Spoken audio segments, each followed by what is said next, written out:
Welcome to the Purple Political Breakdown.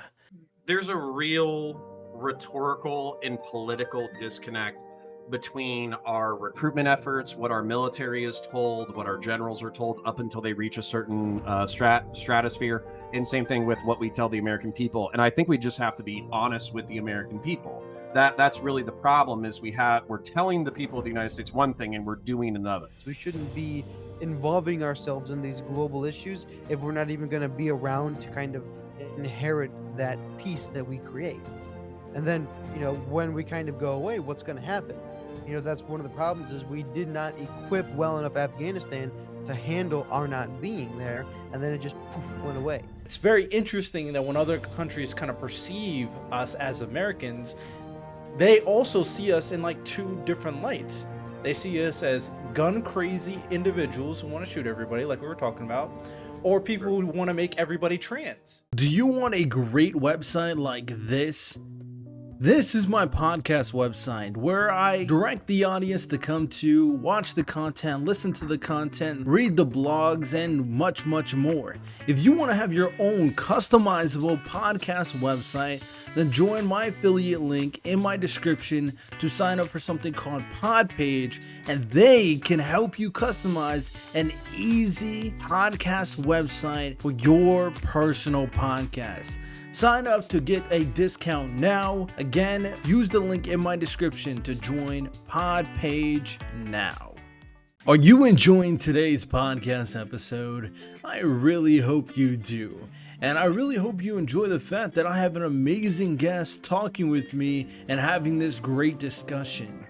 If you, as an individual, personally have your own podcast and maybe you want to have great guests on your podcast as well, I got a deal for you. In my description, there is a link to something called Podmatch. Make sure to join that link through my affiliate link so you can sign up to get matched up with other podcast hosts and podcast guests so you make sure you are never missing an episode without a productive guest to have an amazing conversation with. Podmatch is similar to any other kind of matching site for the most part, and it's super easy to use. Just $6 a month and you can have a guest for each and every podcast episode that is tailored to your specific topic. So again, join the link in my description and join Podmatch now. Welcome back, ladies and gentlemen. This is episode number 32 of the Purple Political Breakdown. And today we're going to be doing a interesting conversation in regards to American isolationism, the pros and cons for the concept, and how legit it really is for America to kind of adopt such a philosophy. So we'll talk about that, of course. We have an excellent guest that'll show up a little bit later who's going to provide his insight in regards to the topic and a lot of interesting things that's going to be discussed. Of course, you got me, your host, Riddell Lewis, and my co-host, Jonathan, and we're going to kind of hold it down for the next hour or so, and we're going to talk about a lot of interesting things per usual. And I don't have a review to kind of discuss as of right now, but we do have our What You Need to Know segment. So we're going to start that. I'm going to introduce some other ideas for segments a little bit later. But to start off, Jonathan, how you doing, my guy? I am doing well. How are you doing? Doing well, doing well. Obviously, busy with making sure everything runs. Trying to make sure that we got some consistency with the Monday, Thursday. It's gonna be, twice a week can be tough for some, especially when it comes to political topics, or actually, I guess any kind of overarching topic where you have to do a somewhat of research to kind of understand where you're going on, what you're talking about. Because I do feel like a lot of these podcasts I see out here, I mean, people don't know what they're talking about, and they just be spouting out Yep. their opinions. So, got to make sure we're on our P's and Q's regarding that, of course. So we're going to start off with what you need to know. Current events that's going on that may interest you, of course. Some of them include, there's actually a whole lot here, Jonathan. Be prepared. Some of that include a four-party coalition in Netherlands apparently collapsed over the immigration issue in the country. A U.S. drone strike and kills ISIS leader Uzama al-Maharji. I have no idea if I pronounced that correctly. Mexican armed forces to take control of capital's major airport in a anti-corruption move. Hey man, Mexico, keep doing your thing. Get the cartel out there. Oh yeah. Wagner group chief. I'm not even try pronouncing his name. Met Yevgeny with Prigozhin. I believe that's pretty good right there. I believe so. He met with Putin. Apparently, him and a couple other leaders met with Putin. Sweden to join NATO as Turkey accepts their bid. So they're kind of inching closer and closer to be part of NATO, while as Turkey's trying to join the EU, of course. Mm, Biden says no to Ukraine's bid to NATO until the war is over. hmm Microsoft obtains Activision. Big dub for Xbox users out there. Justice Thomas of the Supreme Court under scrutiny because of his relationship with a very rich guy. Very suspect. The hearing with an FBI director that has happened today when we are kind of discussing this live, which that would be like 7:13. And lastly, like I said, lots of news. A member of the ULC, I forgot what the acronym is, I should have wrote that down, to discuss the definition of what it means to be dead, more specifically what it means to be brain dead, under a controversial circumstance of a 13-year-old being brain dead but alive, and the family not wanting to end his life due to a religious objection.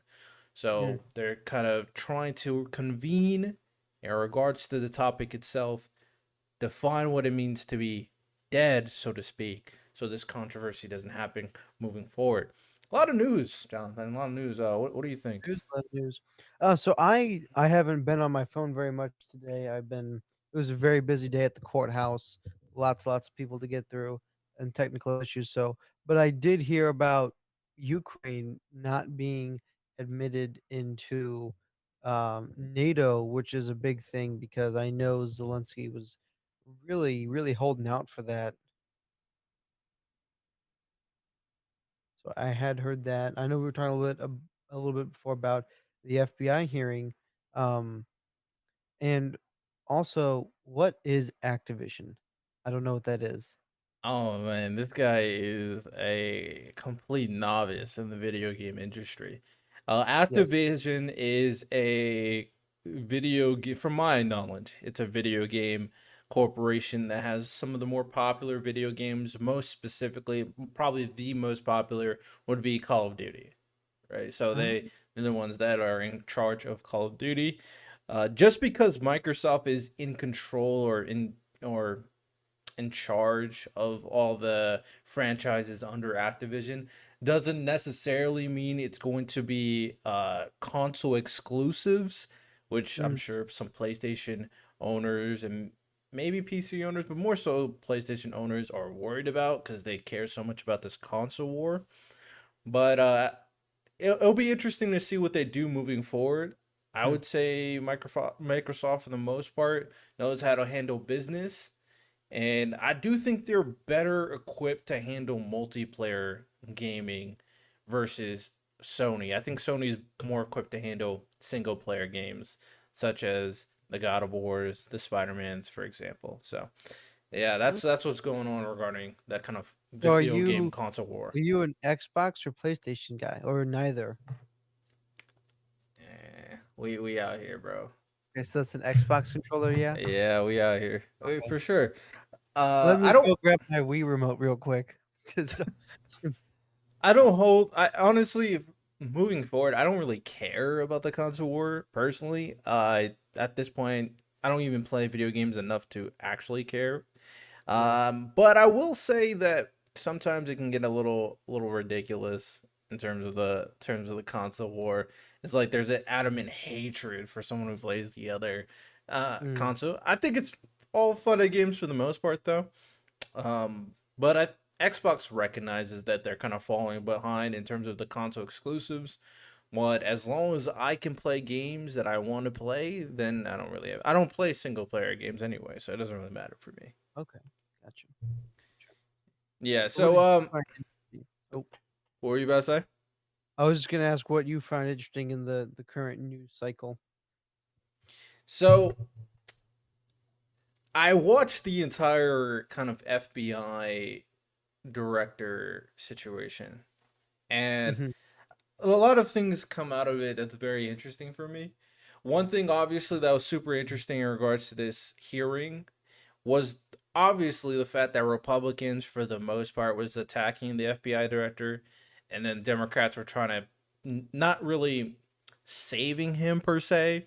We're trying to give him a chance to explain the situation. And the interesting part about this situation with the Republicans attacking the FBI director is one, he's Republican, two, he was appointed by Yeah. Trump, and three, a lot of their biggest issues was the former FBI director, but they're kind of still angry, so they're attacking the current FBI director. So imagine being a Republican, being appointed by Trump, the president, who's also a Republican, and going into this with Republican values and still getting attacked by Republicans. That just it makes me Yeah, well, realize. Go ahead. I feel like probably one of the reasons they're doing that is because they're angry at Merrick Garland, because he's been kind of a crony, and he's kind of untouchable, head of the DOJ. So that could be one of the reasons. I'm not. That's just pure speculation on my behalf, though. But yeah, I can understand the frustration with that. What were you? I mean to cut you off. Well, what I was gonna say is it's really enlightening when you see something like this, and I guess I would have more understanding, even though I don't agree with the attacks.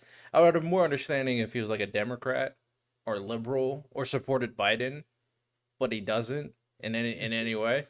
Well, obviously he supports Biden being the president, but in terms about his political beliefs, so I'll be like, that would be one thing for me. But even if you're like solely on the side ideological with a certain group, even if you try to do everything to the best of your ability, even if you do everything correctly to your ability, it really just shows that you will still get attacked in these political battles. And I'm watching this, and I'm more than willing to hear your opinions regarding it. I'm watching the FBI director, and he notes several times that he has initiated new reforms to kind of fix the problems that was mentioned in the Durham report. Now, I Mm. specifically haven't watched or read the Durham report, but he actually admits that a lot of the things that was said was stuff that he didn't agree with. A lot of the stuff that the Durham report indicated was stuff that he wanted to fix. And from his own words, he said that there's nothing that I think he lied about necessarily. And I think we have to continue working to make the FBI like more efficient, better in a lot of different areas. So he mentions that. And then a lot of the kind of attacks that they were trying to have on him, it seemed, was in reference to the Durham report, in reference to stuff that happened before him. And he Mm. mentions it several times. It's like, hey, I did this, I did that, I did this. And we've changed all those people before, for the most part, from his knowledge. He got rid of them. We changed in a lot of different areas, but they were really trying to hammer him. It's like, nah, you got the horrible people from the Durham report probably are still in, even though I have no proof to prove this. And you, even though you're a Republican, you're still after Trump and you let Biden go. And I'm just right here like, bro, what are we talking about? Like, I don't see the kind of any type of I feel like one Republican gave him the benefit of the doubt. The rest was just like all over him. Do you know which one it was? Was this in the house? Was this the house? A house investigation? Um it was a hearing. It was a judiciary hearing. Oh, okay. So a lot of the senators was asking him questions, um, having their own testimonies in regards to different type of circumstances. One thing I will kind of, I guess, fault the FBI director is that it didn't seem like he knew everything, especially at the beginning. He kept on saying, "I don't know." To my knowledge, um, I have to go refer to this. I'm gonna get back to you. But after hearing more of it, you kind of understand where he's coming from, because when it comes to these situations, one, you have to be very careful with your words because people like to twist your words, hold you to that, and use those words to kind of fault you, make you look like the worst person ever. So he was extremely meticulous with his words. So Hmm. I understand that. You know, obviously you don't want Yeah. to be saying something you're not sure about. So he was honest when he wasn't sure. He said he'll get back to him after doing certain things. And another part that people actually should understand to a certain extent is that even though he's the head person, he's the FBI director, the expectation for him to know everything is unrealistic. That's why you delegate certain responsibilities to other departments. So you can't really be mad that he doesn't know everything. He may have a general idea, but if he said he's going to Hmm. look into it and give you information later, I don't know how you can be necessarily mad at that. Yeah. Yeah. I think probably one of the reasons he's getting railed on so hard is a lot of Republicans, particularly, have taken on to the notion of just disbanding the FBI. Yeah. Um, so there's that, and I think they have. I agree to an extent with the sentiment, but I don't know that everybody has the best reasons for why they want to disband the FBI. Um, the other thing, as you mentioned specifically, like all the stuff about the Durham report, and then how um, they were saying, "Oh, well, they're probably still in there anyways, even if you're telling me that they're not." Is that correct? Is that kind of He what's said, to his knowledge, certain people aren't in certain spots that the Republicans would deem uh, shady. Mhm. But he's saying, obviously, that in terms of those certain individuals, he said the higher ups were kind of taken away, the leadership. But Mhm. not, he said there's still an ongoing investigation. Some of the things that he said constantly in regards to the Margot Mar-a-Lago. Laga Margot Laga stuff with Trump, the stuff with Joe Biden regarding the documents in his garage, or the stuff regarding January 6th. A lot of the things that he was saying is that there's an ongoing investigation. I can't go over that, but they kept on trying to, hey, tell me more about the investigation. Like, I'm not gonna tell you more about the investigation, the ongoing investigation. So a lot of that stuff happened too. So he constantly says when things were like ongoing in terms of their what they're doing, he always kind of referred to that consistently. Yeah. Yeah, it's one of these things that I think is kind of a dangerous notion is the constant conspiracy theories. And like I understand a lot of the like so this is from my perspective as a conservative, a lot of the things that conservatives and Republicans were saying were going on, and then especially during COVID and all these things, and the liberals and the leftists were saying no, these things aren't happening, and then we find out that they are happening. And so one of the things that's happening is the conservatives, I feel, especially like peculiar right wing Republicans, are like every conspiracy theory is absolutely true. They all must be true because of the last 2 years in which we've said, "This is happening. No, it's not happening. Oh, yes, it was happening." And I think that's a foolish thing to believe, and I think this probably applies to the whole FBI thing. Is like, it doesn't matter what you say because you represent the arm of the government, the enforcement of the government. There's some shady stuff that's going on, and I don't care what you say, it's going down. And so no matter what this guy says, he was probably gonna get railed on and attacked anyways, especially now in the era of just clicks, you know? Everybody wants to have the one statement that said, "Oh, I got you," and then wait for him to stutter, and then they'll clip it real nice and put on that "dur, dur, dur, dur," with the glasses thing, Oh and then post yeah, it everywhere on yeah. Instagram. One statement that made me laugh because I thought it was dumb personally, is when one senator said it may be lawful but not constitutional, and I'm like, What does that mean? What do you mean it may be lawful and not constitutional? What are you talking about here? Yeah. So he said that, and it was like one of those final gotcha statements. It's like it may be lawful, but it's not constitutional. Like, how's something lawful and not constitutional? What does that? How does that make Well, sense? so technically, something can be codified into law that is not enumerated in the Constitution. So there's plenty of laws that get appealed because they say it violates the Constitution. That's what constitutional lawyers are for when a state passes a law that violates a portion of the Constitution. Um, so I can understand that, so I need to know more context, but overall, like, there's very few laws that are unconstitutional unless and usually when that happens, it's because it's and the problem with the Constitution is some of it's kind of mysterious, um, and the way that it's written can be sometimes hard to navigate, um, so most people really wouldn't even know if something violates your constitution, but typically we would assess if it violates the Bill of Rights is what happens most often.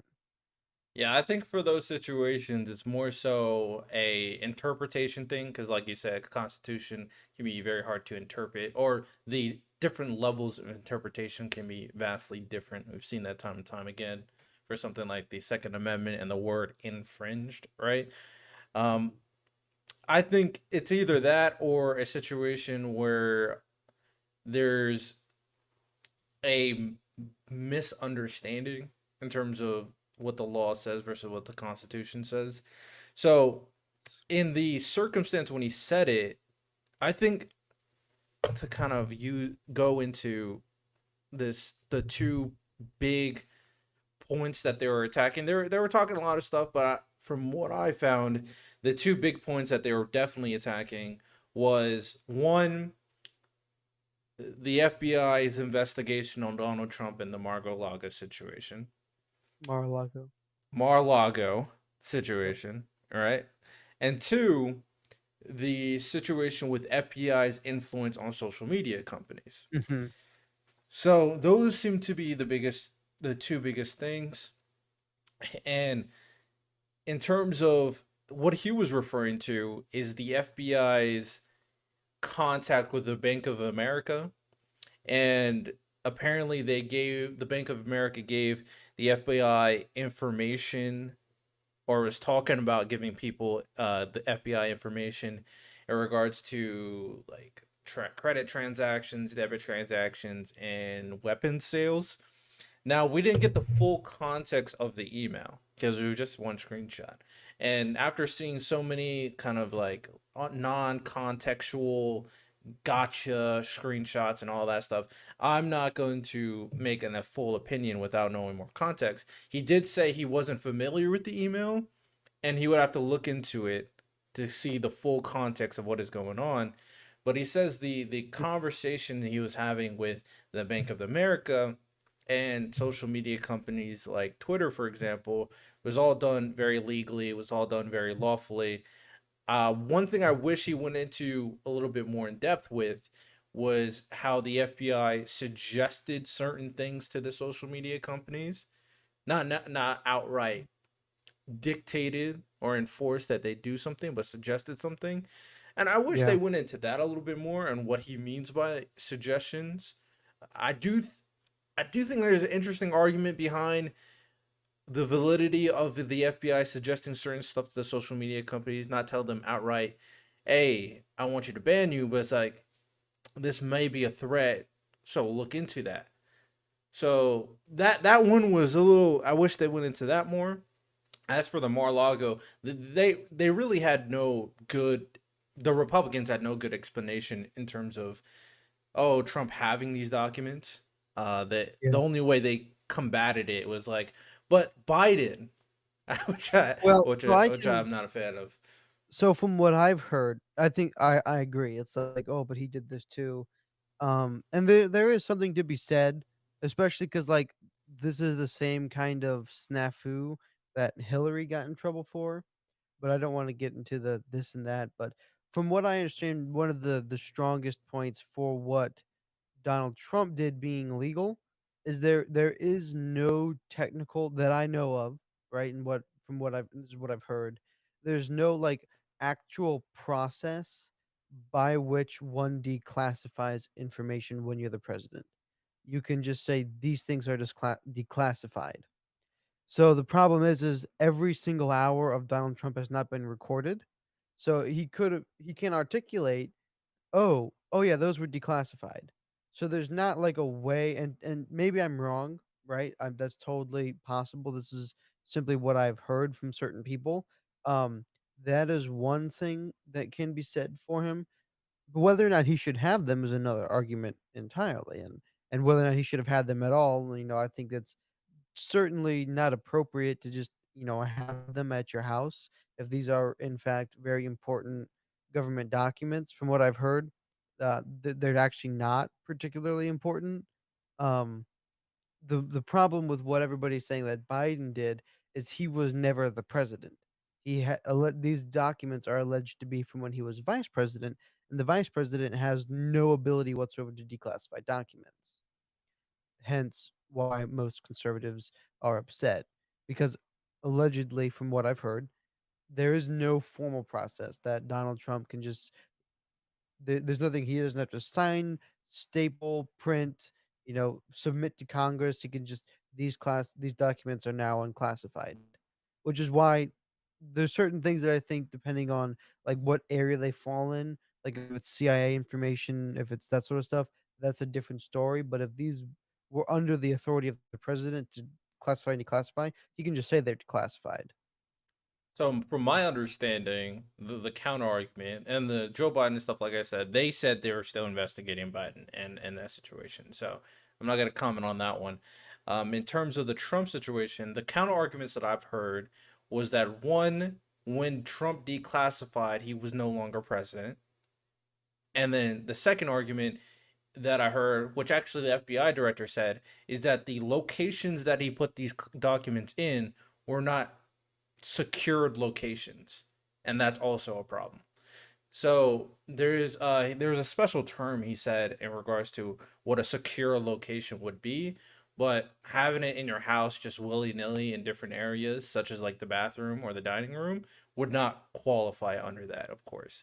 So those are the counter arguments I've heard in regards to Trump and his situation. Obviously, the trial's still going on, so we'll have to see what they find. The investigation is still going on, so we have to see what they find. But depending on what they find will determine a lot of stuff. Apparently I also heard, and you didn't say this, but a lot of the Republicans are bringing this up, was the fact that the Miami office wasn't the one who investigated or did made the made the action to go investigate his house. It was the office in DC. A lot of people were speculating, oh, there might be something going on with that. And the FBI director's counter argument for that was because the National Archive, which is in DC, was the one who opened up the investigation and requested it. And Mm. since the National Archive did it, that would fall under the jurisdiction of the DC office, and that's why they're the ones who took action. So that is That's an the argument that I don't understand. The point of the FBI is that it is the Federal Bureau of Investigation, which means there's jurisdiction throughout the country. I wouldn't yeah, see why. their argument is my guess is their argument is that obviously it's in DC and obviously Biden's in DC, so they had a certain secret agenda. So I'm getting, more conspiracy theories, basically, more conspiracy theories. So we'll see what happens in regards to that, of course. But yeah, that's what I seen. I think the FBI director personally handled himself very well. If you watch it, you can let me know if you disagree. I think he handled himself very well. I did get a little annoying that he wouldn't answer certain questions, but Mhm. if you don't know, you don't know. And I do think some he should have known, but you know, tough job. Yeah. He seems like he's doing a good job, and it's just crazy that Trump picked this guy and he's a Republican and he's just getting attacked by Republicans. It's insane to Yeah. me. It's crazy. No one's safe. Imagine if that was a Democrat. Oh, that would that'd be crazy. That would Yeah, be that's crazy. one of the things that's kinda actually I think Paul made this observation to some extent, he kinda touched on a similar vein, is, um, like, Democrats in some ways are more loyal, in other ways are less loyal, right? Like when it comes to the president, if they pick a president who is a Democrat and they don't like him and he wins the nomination, then they'll just never they just won't go up to vote. Republicans aren't that way. Whoever is their guy is their guy. But at the same time, we hold our people to a much higher standard in some ways, and that's kind of like air quotes Reddit is like we're still very vicious with them no matter what. So you can see this kind of in this example here, um, we don't conservatives they don't give their people passes. As for the Democrats, they kind of do. Like it's like, oh, this person's a Democrat on our team. We don't really care what they do, and whatever they do, we will defend them. Republicans are like, oh, blood in the water, and they just and I think that kind of demeans the party. But at the same time, I'm not like a huge party advocate. I'm a Republican because I'm a conservative, and that happens to be the party that represents me at this point in time, but that's an observation that I've kind of made. Do you disagree with that? No, I don't disagree with that. I definitely think it changed a lot after Trump, um, especially because Trump and a lot of people who follow his sentiment is very anti-establishment. It's kind of Mhm. turned the Republicans from originally they were definitely more pro-establishment to much more anti-establishment after Trump. So that's a big thing because obviously he thinks everybody's coming after him, and then people who follow him follow the same sentiment. And it doesn't help when you have something like the Durham report come out. But then if you continue that sentiment, that doesn't help as well. And the pettiness really highlighted the biggest petty moment for me was when one Republican senator was coming at him because they were going over the fact that there was certain inquiries that happened in regards to them using something known as FISA and the legitimacy of making sure that they're not using this technology inappropriately, which allows them to look up certain stuff on the internet and social media and all that stuff. I haven't looked into it inherently, but based on the contextual clues, that's what I gathered. And they were talking about the situation how before you, there was millions of, bad, potentially illegal inquiries using the technology, and then after you, he was talking about the director was saying, "Oh, we've did a lot of work. We're up to like 98%, 99% success rate." And then the senator is like, "Oh, you don't care about that 1%?" And I'm like, "What? What did you expect? What did you expect them to say? 100%? I completely got it out." And especially when you have to realize sometimes, because the people who do it legitimately to utilize the FISA technology to do something like look up their girlfriend or ex girlfriend, obviously that would be illegal and they'd be kicked out and get punished for it. But he said that there's some people who just make mistakes. It was an honest mistake, and obviously that still wouldn't that would in terms of our analysis of how this thing's being used, that would be still an inappropriate way to use it, but it was an honest mistake. And that honest mistake only being like 1% of the inquiries or 2% of the inquiries, and you're still attacking the man. I'm like, bro, like, what are we doing? What are we Yeah. doing right now? Just like petty attacks. It didn't really help. It'd be crazy if you go like, man, I kind of hate the Republican Party now, and switches allegiances. I think the only Republican that did was like, I hope you don't switch. Was the one that was kind of giving him the benefit of the doubt, and kind of Do you talking know to who that him. happened to be? I don't remember. There's so many names. I tried to pay attention to what affiliation the people were for the most part. The people who were attacking him the hardest was Texas Republicans and the chairman, who's a Ohio Republican. Funny enough, JD Vance? No, he's House. No, Senate. I Interesting. don't remember. There's so many names I don't remember. He's to be fair, if I describe him, I'll be describing a generic old white guy. To be fair, so we won't be So getting anywhere there. JD Vance is young. He's the senator from my area. Yeah, he's definitely older. He's definitely older. He seemed like he had a lot of beef with the with the FBI director, though, Well, yeah, for that's sure. one of the things I said is like on politically, like everybody sees the FBI as Democrat because of Merrick Garland, what Merrick Garland's done with the DOJ. So I don't really think Republicans care if the head of the FBI, because I think they're probably looking at it more as like this is an arm of the DOJ the DOJ has been using, and that's probably one of the reasons they were attacking him so hard. And then just overall, like the anti-establishment sentiment that you pointed out, and the fact that they just want the FBI to be disbanded. Yeah, it's crazy to me that the Republicans and the conservatives would say disband the FBI, but at the same time they would scoff at the idea of disbanding the police. I'm like, what is the difference between what you're doing and what you're doing, and in terms of what it looks like?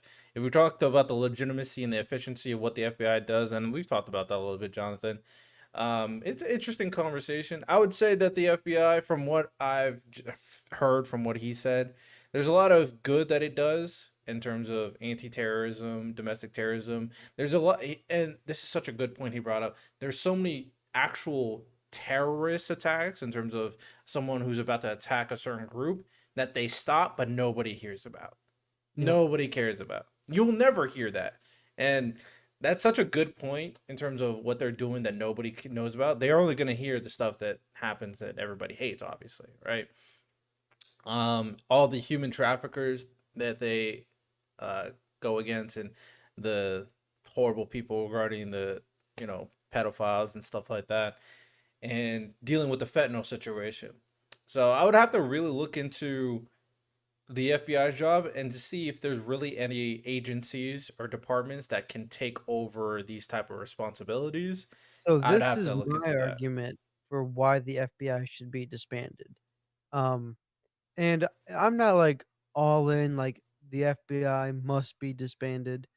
From what I've heard and the people who I've listened to who articulate the point poorly is that right now the FBI is a wing of the DOJ, and it's just a strong arm that's just attacking Republicans. It's like, well, yes, but when a Republican DOJ gets in there, and then you will want the FBI to be on your side. And so it's just because the current political party. This is my reason why I think one of the ways we could mitigate the problem of the FBI being turned into something like the NKDV, or the police state, I guess we can call it, whether it be the Gestapo or whoever it be.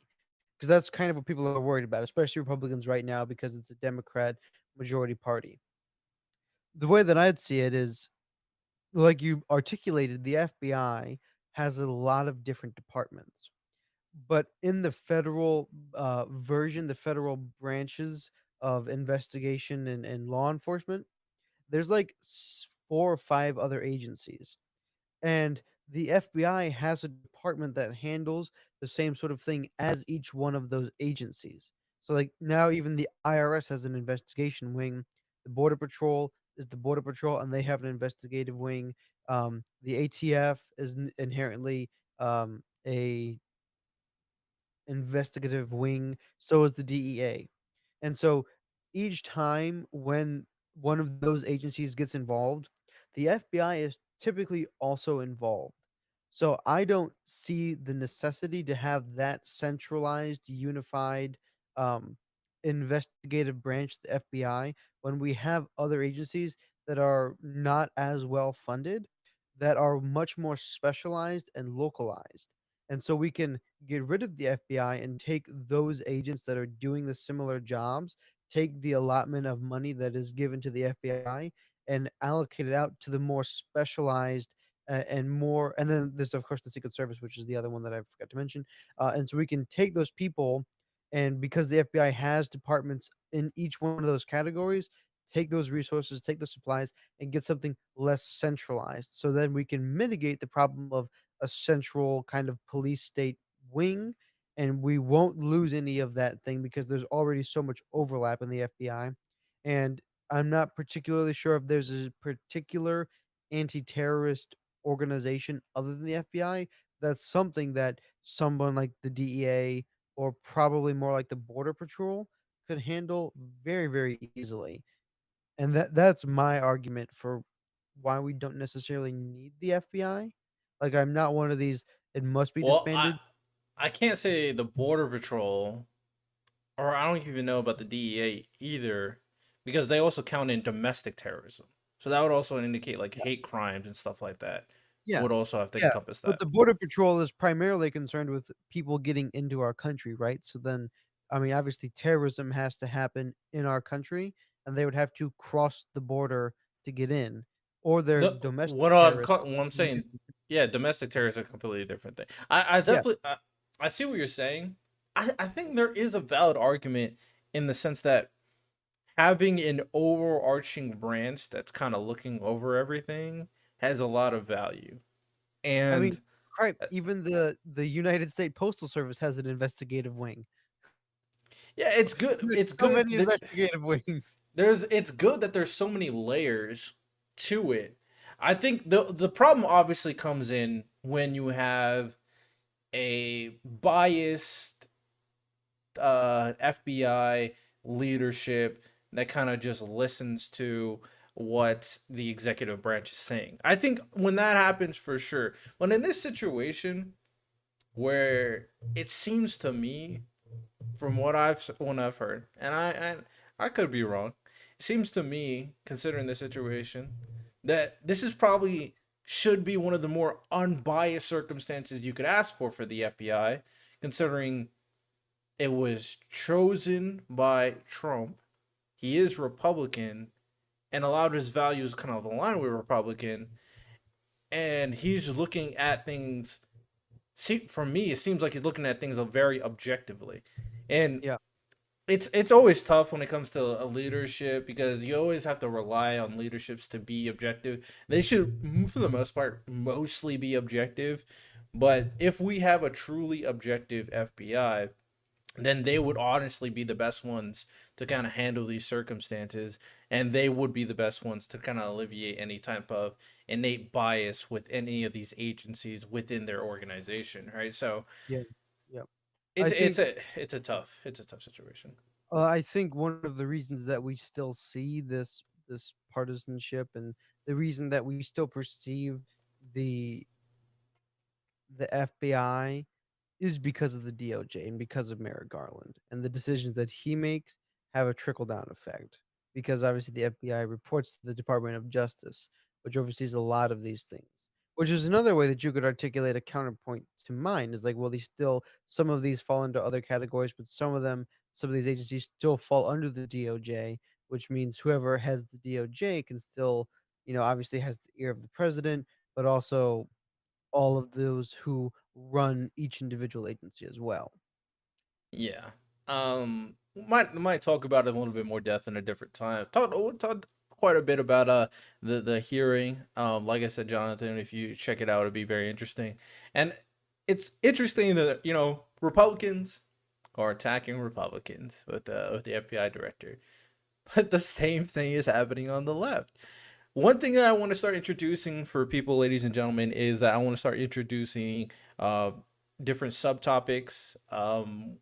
So I'm gonna the two subtopics in mind right now. It's called social subtopic, which is gonna follow a more social topic of discussion, and a kind of bipartisan subtopic where we get a little bit more nitty gritty in terms of a bill or a philosophy that's being implemented in America, and we do a more formulated debate style to show you how bipartisan should work and go over that. So that's stuff we might discuss in the future. But the thing I was mentioning in regards to the left destroying itself is the stuff regarding Anna Consparian. So she was, oh, she, I might still be. She said she's thinking about her political affiliation. I don't think she's going to the right, but she may move towards the center a little bit more. Is she was a well-known progressive, a part of the Young Turks, and in this situation, after she went on a political podcast, I don't really remember the name of the podcast. She went on there, expressed her opinions, kind of not redacted, but re-observed a lot of the things she said in the past in regards to, for example, the stuff with Kyle Rittenhouse and her opinions, saying, "Oh yeah, it definitely was self-defense." In regards to that, I don't know if you remember this, Jonathan, but there was a situation where a woman seemed like she was being a Karen. She had her dog with her, and she called the cops on some guy, saying that, "Oh, he's about to steal my dog." But from the video, it seemed like she was just being a Karen, and because he was black, she, was just calling him out. But come to find out, after getting more evidence and more context, he did legit say that I'm gonna take your dog before the video even started. So he actually did threaten to take her dog from her, and she wasn't being canned. So she redacted her statements in regards to that, saying that after looking at the context, she had every right to be afraid regarding the situation. She also said something like, "Oh yeah, I got attacked by a homeless person, and it was a very traumatic situation, and not harass, more like sexually harassed and attacked. From my remembrance, apparently the homeless person went behind her and was like air humping her. So very obviously sexual harassment. And she got obviously terrified. Her husband came and all that stuff. She talked about it on maybe social media or the Young Turks channel, and people start coming at her as like, "Oh, why you going after this black person?" Blah blah. Even though she never said the race and the homeless guy was white, but they were attacking him, assuming that the homeless person was of color. So a lot of these situations stack upon each other, and now she's kind of rethinking how she used to think. And a lot of people on the left are like attacking her. A lot of like people on the far left mostly saying she's a grifter, saying she's transphobic, saying, you know, I love how that just gets in there every time. You can say, like, no matter what you say, like, "Oh, you're this phobic, you're that phobic." It's like, I didn't say anything about that. Or has she uh, come out against the transgender movement as well? I think she said something. Let me use my memory skills. She did talk about trans people. I think it was either I don't remember. But from what she said, didn't seem transphobic to me. But to be fair, I have a way more level grounded mindset than a lot of these crazy lefties on Twitter. So anything that kind of sways from the popular leftist opinion is transphobic. So maybe it was That a is, bathroom situation. I don't remember. I don't remember. yeah. Yeah. Well, so the YMCA near me about like bathrooms and stuff. Um, my mom works at a YMCA near me, and they had a policy where um anybody could use any of the bathrooms, and they were hosting a swim meet, and there's all like these like middle school younger girls, and this like 45-year-old dude wearing a bikini just went in and just sat in the bathroom for like 30 minutes in the locker room and just watched all the girls get changed and ready for the meet. So, The bathroom argument's so interesting. What I've and we can have a full episode of not full episode, maybe a subtopic. I'm not gonna have a full episode about the bathroom topic, but the argument is interesting to me after really thinking about it because someone brought up, and I was watching the different hearing. I think I told you and Paul about it, where it was the hearing where they brought a 16-year-old trans kid to speak on her life or whatever. And I'm like, "Hey, bro, why is a 16-year-old here? I don't care what a 16-year-old has to say." that So it 16 was will be able to vote soon. no, that's such a that is such a A bad horrible idea. idea. That's a I know plenty horrible of idea. 18-year-olds that shouldn't vote. That's man, it's hey, if they're trying to make 16-year-old, who would benefit? I feel like lefties would benefit more if 16-year-olds vote, right? Oh, yeah. Democrats, but Oh, yeah. Republicans are much more culturally centralized than the left.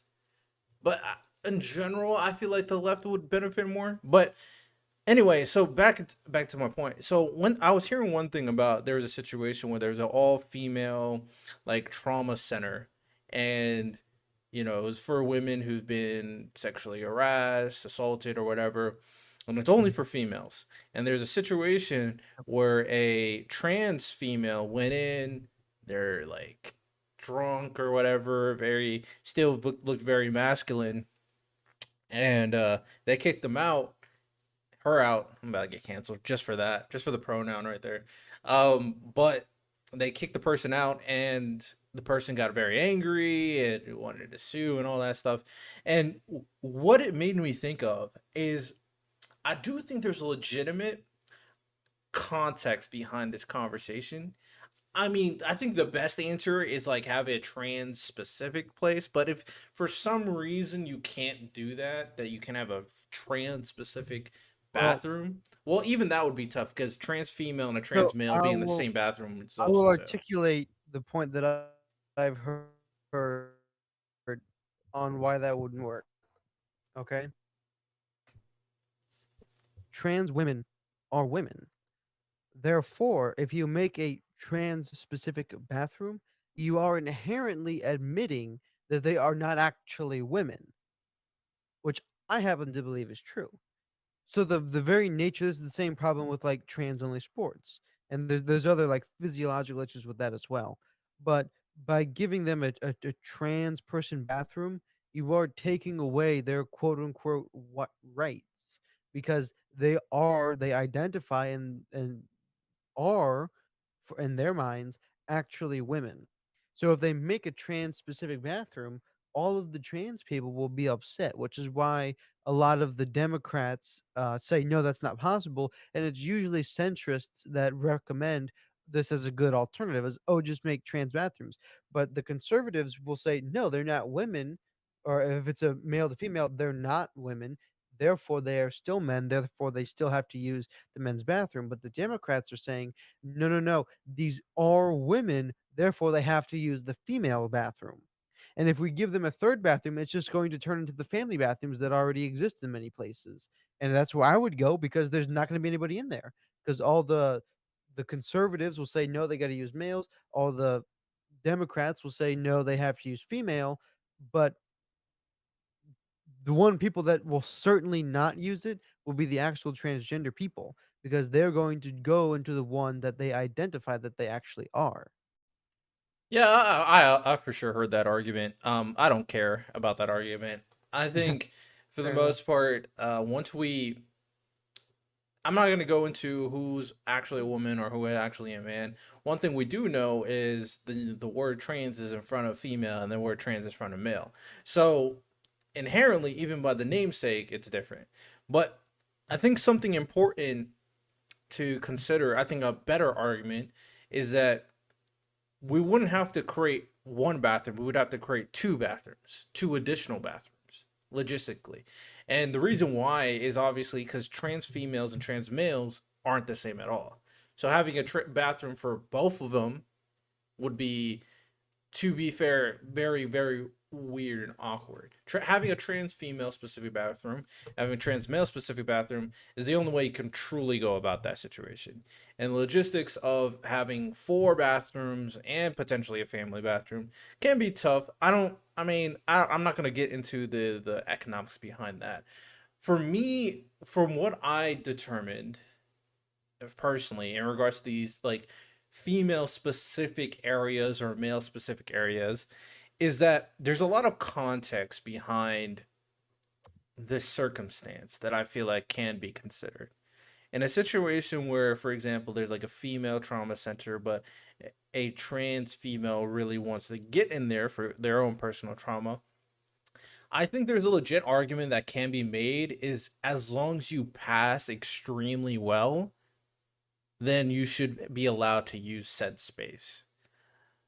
Because, So the plastic surgery is what determines your femaleness? well, that and the drugs, right? So, and obviously how you take care of your body. Because if you don't work out a certain way, if you don't train your vocal cords a certain way, and I'm not really saying that dictates whether or not you're female, but in terms of a legitimate scenario of one giving them the opportunity to get or access the space or get the help they need, I think that the better way to kind of go about it instead of having a blanket no you can't come in is kind of identify it based on passing. And I feel like that situation's a little bit more doable because if someone goes throughout their entire life really trying to be looking like they're trans female or looking like they're female and they pass really well and the point where they're just as skinny uh or whatever compared to a woman, putting them in a male centered space when you look like that probably wouldn't help at the end of the day. It probably wouldn't. So that's kind of something that I feel like should be considered. And I don't really care about the counter argument that, oh, I mean, if they're trans, they're trans. Like, if you really want to be female, you better try your hardest to look freaking female. If you're not trying, then the point of this is mute to me. If you're not really trying, and if they live their life as female, if they look like they're female, if everything about them screams female other than general organ, then I think there's a legitimate argument that they should be able to use said space to an extent. So that's something I would consider for sure. Sure, it would have to go based off like what the person considers passing really well, but I feel like we can determine that honestly, personally. Like if the guy can outlift me, man, I'm just saying that's probably an issue in that situation if it's very obvious. Like for example, the you remember, have you seen the I don't want to even call this a debate, but the interaction between that one trans female and Ben Shapiro. Do you remember that back in the day? Mhm. So if someone like that came in, Wasn't that Caitlyn Jenner? no, that for sure wasn't Caitlyn Jenner. I It thought was it was. no, Maybe it that was was a different interaction. I remember. I'm yeah. gonna send you home in an ambulance. Yeah. Yeah, that one, that one. So in that situation, obviously they don't pass very well, whether they want to agree with me or not. They just don't. So, uh, Yeah. oh, just got a message from. Stop right there. Yes, this is a little mini ad. Don't skip. Don't skip. All I want to tell you right now is that at the end of the day, when it comes down to all the discussions I want to have, I want to be able to communicate with you, the audience. I want to be able to relay a message and receive a message from everyone and try to come up with these great solutions that I keep on talking about. So if you want to be part of the community, make sure you go to the website and sign up for not only the email list so you can get weekly emails from me for the podcast episode, informational sessions, all that great stuff, but also sign up to go on my Discord so you can be part of the discussions, debates on my live streams. So be sure to go to the website www.purplepoliticalbreakdown.com and go to the email list, sign up, and go to the Discord and join the server. Now back to the episode. From the guest, he said it would be right there, so just checking. Okay. But yeah, that's probably something I would consider. I'd be willing to consider for sure. Yeah. I just don't believe that that's like an ontological category. I don't think that God makes mistakes when he puts like the souls of females into men's body and vice versa.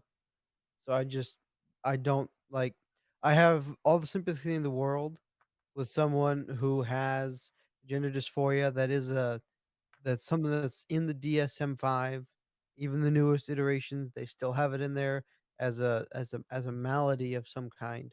And I think they need help. I don't think the cure for that though is what is currently going on. And I don't want to get you in trouble by saying any more about that. So Hey man, I've said what I said, but hey, can you hear me? Yeah, I can. Can you hear me?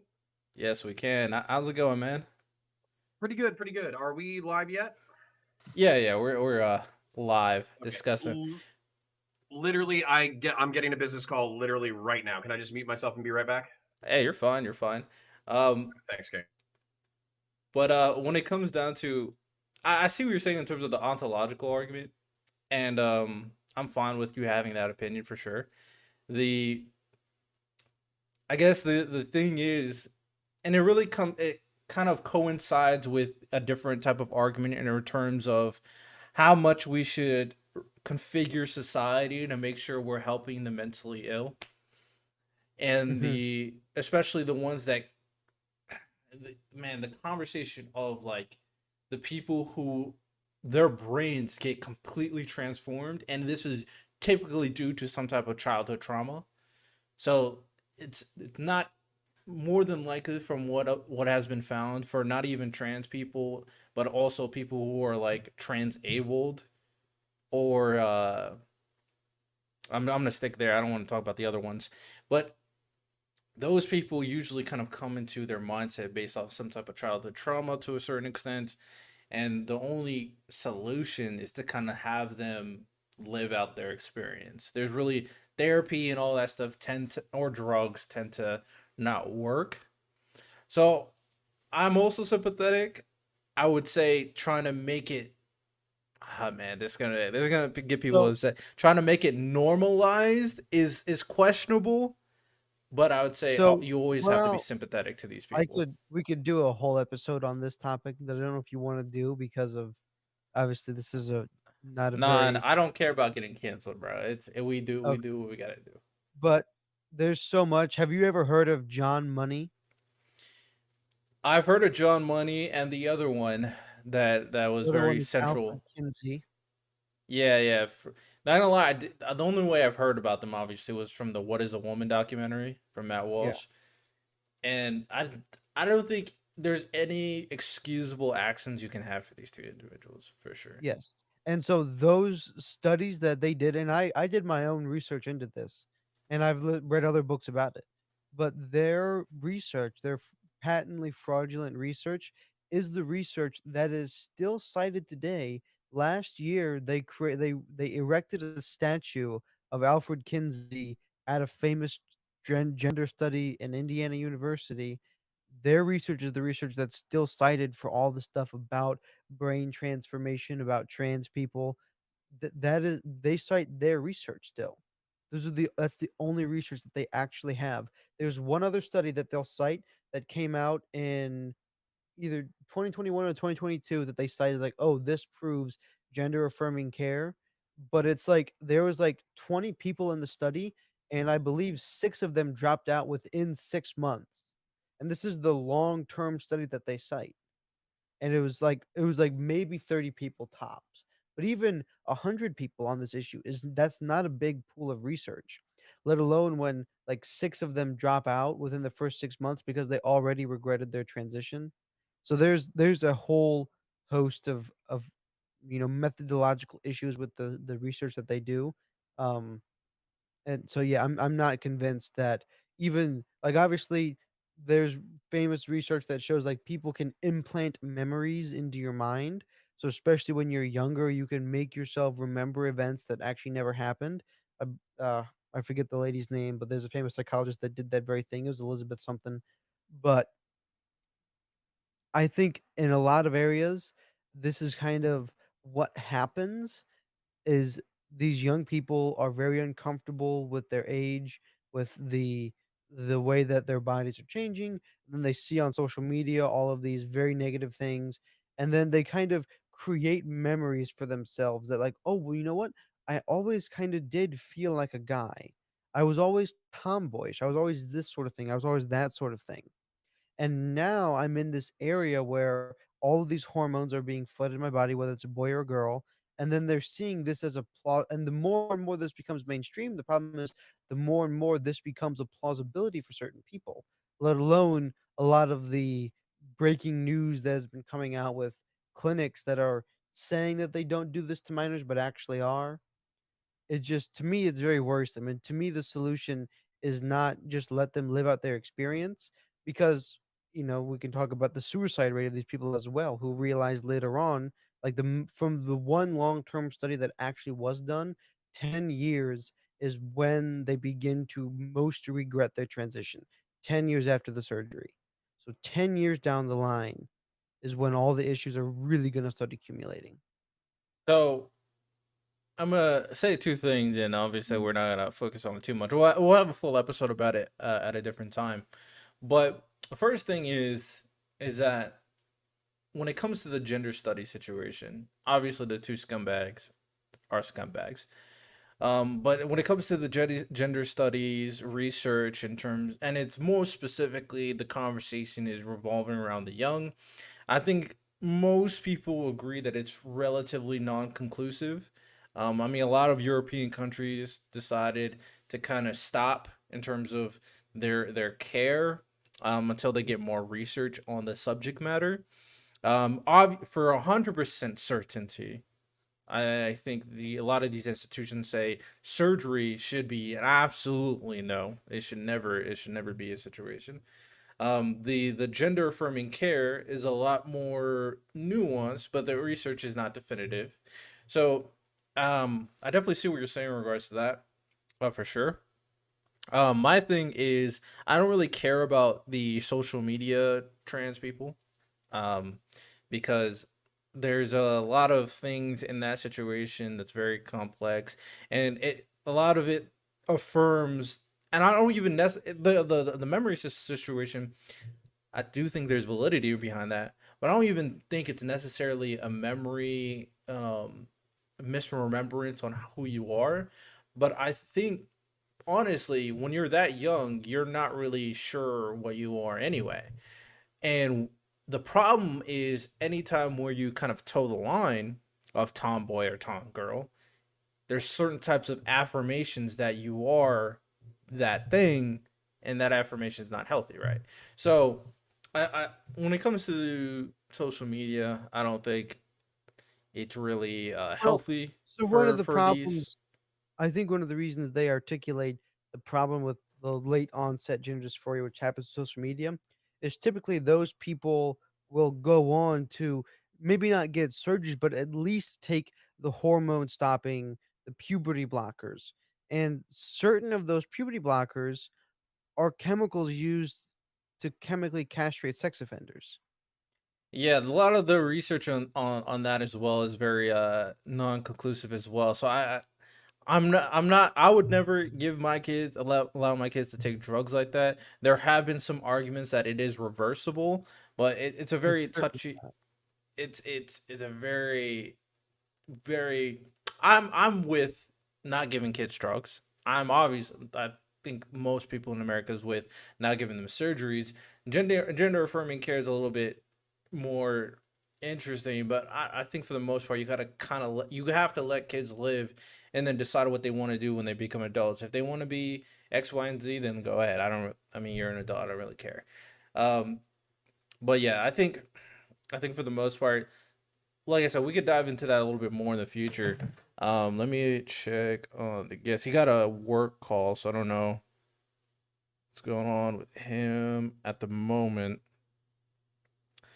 But we did say the main topic of discussion would be American isolationism, and we kind of talked about other things in the meantime, of course. But the conversation American isolationism is a very interesting topic, and I really don't think for the most part, a lot of these are very nuanced discussions. I don't think any rational person could make the argument that we should be 100% isolationist or 100% we should be involved in every single thing. I don't think any rational person would make either argument. What do you think? Are you 100% either way? I'm not. I would say I lean more towards isolationism, but certainly I think me and you were talking about this. I don't know if it was after a podcast or during a podcast. Yeah, it's probably after. I think it was after a podcast. Like one of the best ways to like ensure the safety of a neighborhood, right? Especially when I'm concerned about my house, is first get my house in order, make sure everything's good, get a good security system, maybe get a couple of weapons that are suitable for defense. And then after you do that, like, well, what's the next thing to do? Then you go on the proactive side and you help start cleaning up the neighborhood. When you can make the neighborhood cleaner, then that's like the obviously the pinnacle of safety. And then of course, I mean, you can't really worry about the city. You can't really do much about that, which is I think how you could extend that out to like, the my bordering nations are my neighborhood and I want to make sure those are checked. I want to make sure those are good. And then you can worry about anything else or you can just maintain your current state. All right. Hey, can you hear us? I can. Can you hear me okay? Yeah, are you good? You're good to go. Okay, I Our want to offer my sincerest apologies. Typically, it is not as haphazard and haggard and disorganized as it is right now, but I am coming back from paternity leave for my newborn child, and this is my first week of work. So if my logistics seem haphazard, it's because they are. All right, I completely understand the situation. My friend has recently had a baby, and he decided that, hey man, I'm gonna kind of take a leap of faith and have some good time now that my daughter's born with my wife again. And he Oh thought no, he thought he was skilled in what he was no, doing, and well, nope. now number two's on the way. So Nope. That's advice to the folks at home. That's why you wear protection. That's why you at least do the rhythm method. That is unfortunate. So, I mean, like, God bless him. I hope he loves both of his children. But, I'm sure he would have preferred to have a little bit more time between kids. I mean, I told him, "Hey, bro, you gotta wait until I get like close," and he was like, "Oh no, I'm just gonna wait." And a couple months later, nah, all right. It's like, okay, Brave man. Brave man. I agree. But yeah, glad to have you on the show. Obviously, people who are listening, this guy is. I've seen his content. He talked about a lot of different political issues and topics. I would say I appreciate anybody who's much more nuanced in the conversation. You're not. It didn't, from my point of view. You don't kind of go to either side extremely, and you kind of focus on what is going on, the facts of the matter. So, kind of started out here. Obviously, I'm the host, Riddell. This is my co-host, Jonathan. And can you introduce yourself? Tell people you're about. Sure. So my name is Connor. I've recently started identifying as an authoritarian centrist. What I mean by that is I want to take the fringes and smash them together until we have something that makes sense. And the truth is, I'm very frustrated with our current political climate. A lot of what is on your guys' website and on some of your media on Twitter very much aligns with my frustration with the current political dynamics. I was raised conservative and libertarian and was probably libertarian for majority of my life. But as I grew up, I kind of realized that the state actually does have to have some influence on society and policy and all that kind of stuff. So I kind of left my libertarian roots alone. But then what I also found is that progressives drove me, and leftists in particular drive me absolutely insane. So, I try to find the middle ground in the policy that's actually functional, and then I end up just driving myself insane. So that's my politics summed up. Oh, that's very fair. I see it on Twitter. A lot of the memes that's going on regarding. I'm being a little bit meaner than usual. My apologies. Oh, but I'm not mad at it. I mean, when I see the crazy blue-haired lefties going crazy with all their phobias, and then I see the red pillars saying their nonsense, it's like, bro, what are we doing right? What people are talking about right now? Yeah, so if I had to decide a split, I spent about 70% of my time angering or making the blue-haired lefty progressives angry, and then I spent about 30% of my time making the red pill Christian nationalist Muslim theocrat red pill daters mad. So that's how I spend my time on Twitter. That's very valid, very valid. So the topic of conversation, and we haven't really got into it. A few things we've talked about already, and you can provide your own opinion about it. We talked about the hearing regarding the FBI director, um, that came out recently, and that situation, and how a lot of Republicans were attacking their fellow Republican director. And we talked about how a lot of the people on the left is also attacking a fellow left youth and a Kasparian. So a Yes, lot, a lot of people lots of attacking their own people. cannibalization Talked going about on. that for like 2 seconds, and then we just jumped into other things. Nice. Yeah, Well, yeah, that's well, very fair.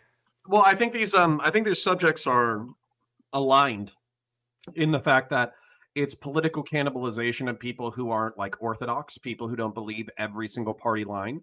And I think that's one of the challenges, particularly on the right. I haven't seen FBI director. I think his name's Ray Wray, if I remember correct. I haven't Correct. seen his testimony, but basically, when I was watching the Durham investigation, I noticed that there's a real divide between what seems like institutionalists people who believe in the republic, they believe in electoralism, they believe in liberal democracy, they believe in our law enforcement agencies, all that kind of stuff, versus people who are like rabidly anti-institutionalist. And so that's the divide. It's not left, right, or Republican or Democrat. It's institutionalist versus non-institutionalist. Yeah, that's definitely what I'm seeing. Especially, we talked about it a little bit earlier. Especially after Trump, it's definitely become very much so like that. And it's interesting how the conservative Republicans went from like very pro-establishment to very anti-establishment after his introduction. So it's very interesting to see how one man could change so much, of course. And that kind of brings us to the topic at hand in terms of American isolationism, because Trump was definitely a person who made it one of his foremost ideologies in terms of America first and focusing on America. And there's a lot of legitimacy about it.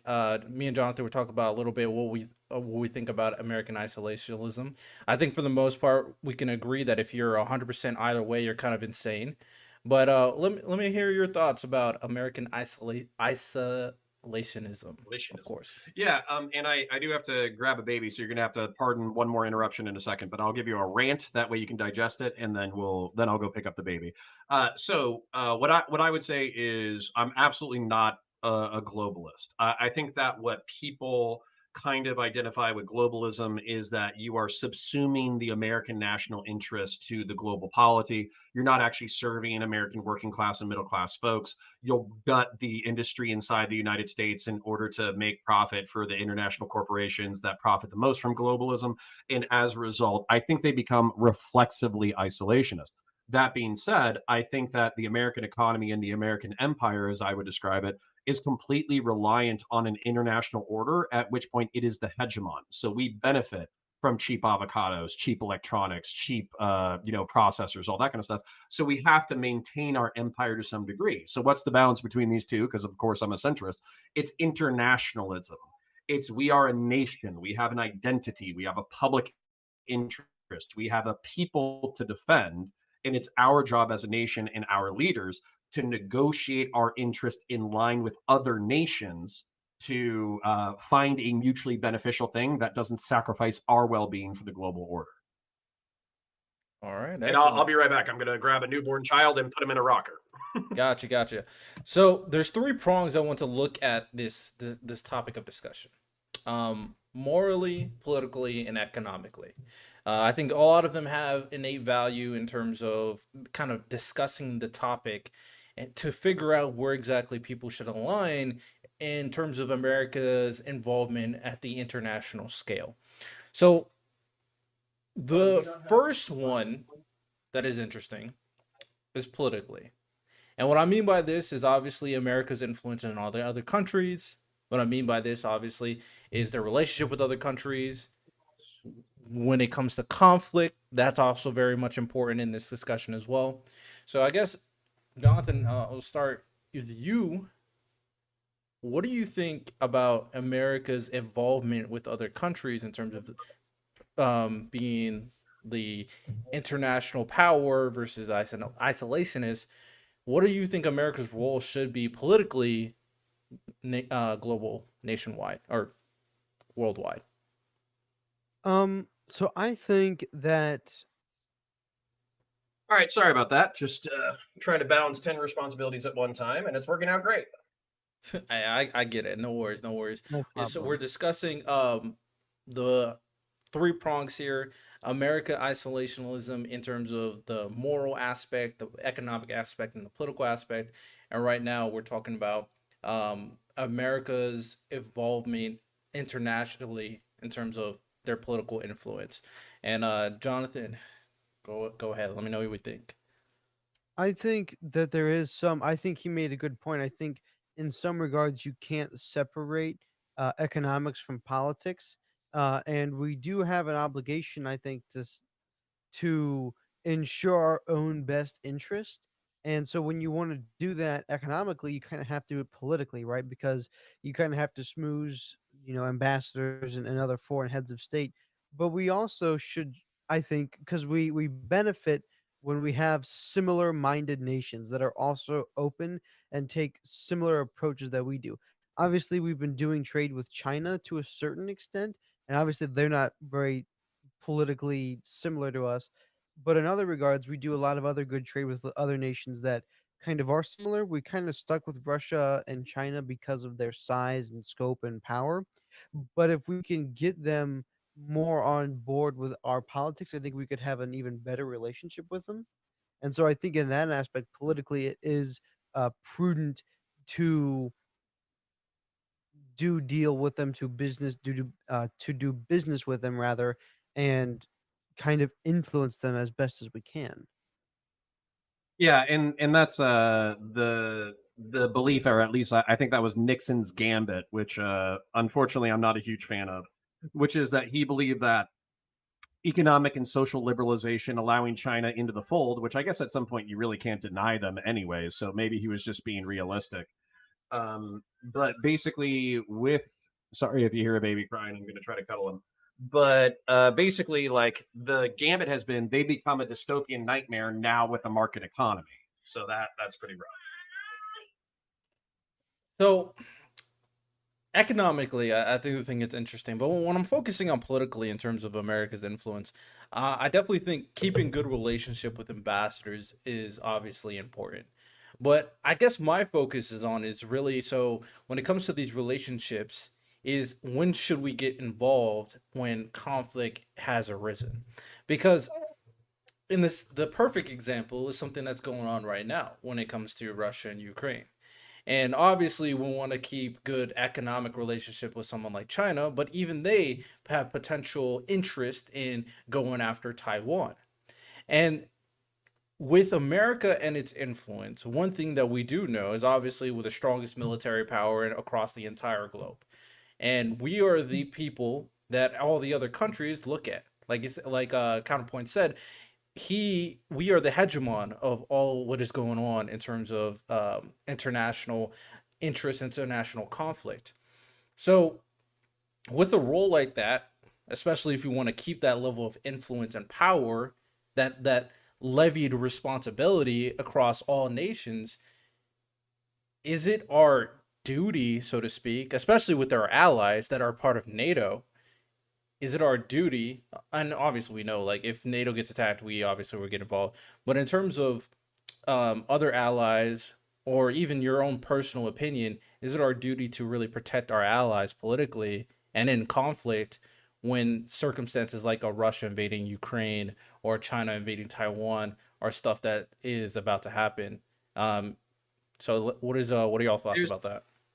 Yeah, there's a real rhetorical and political disconnect between our recruitment efforts, what our military is told, what our generals are told up until they reach a certain stratosphere, and same thing with what we tell the American people. And I think we just have to be honest with the American people. That's really the problem, is we're telling the people of the United States one thing and we're doing another.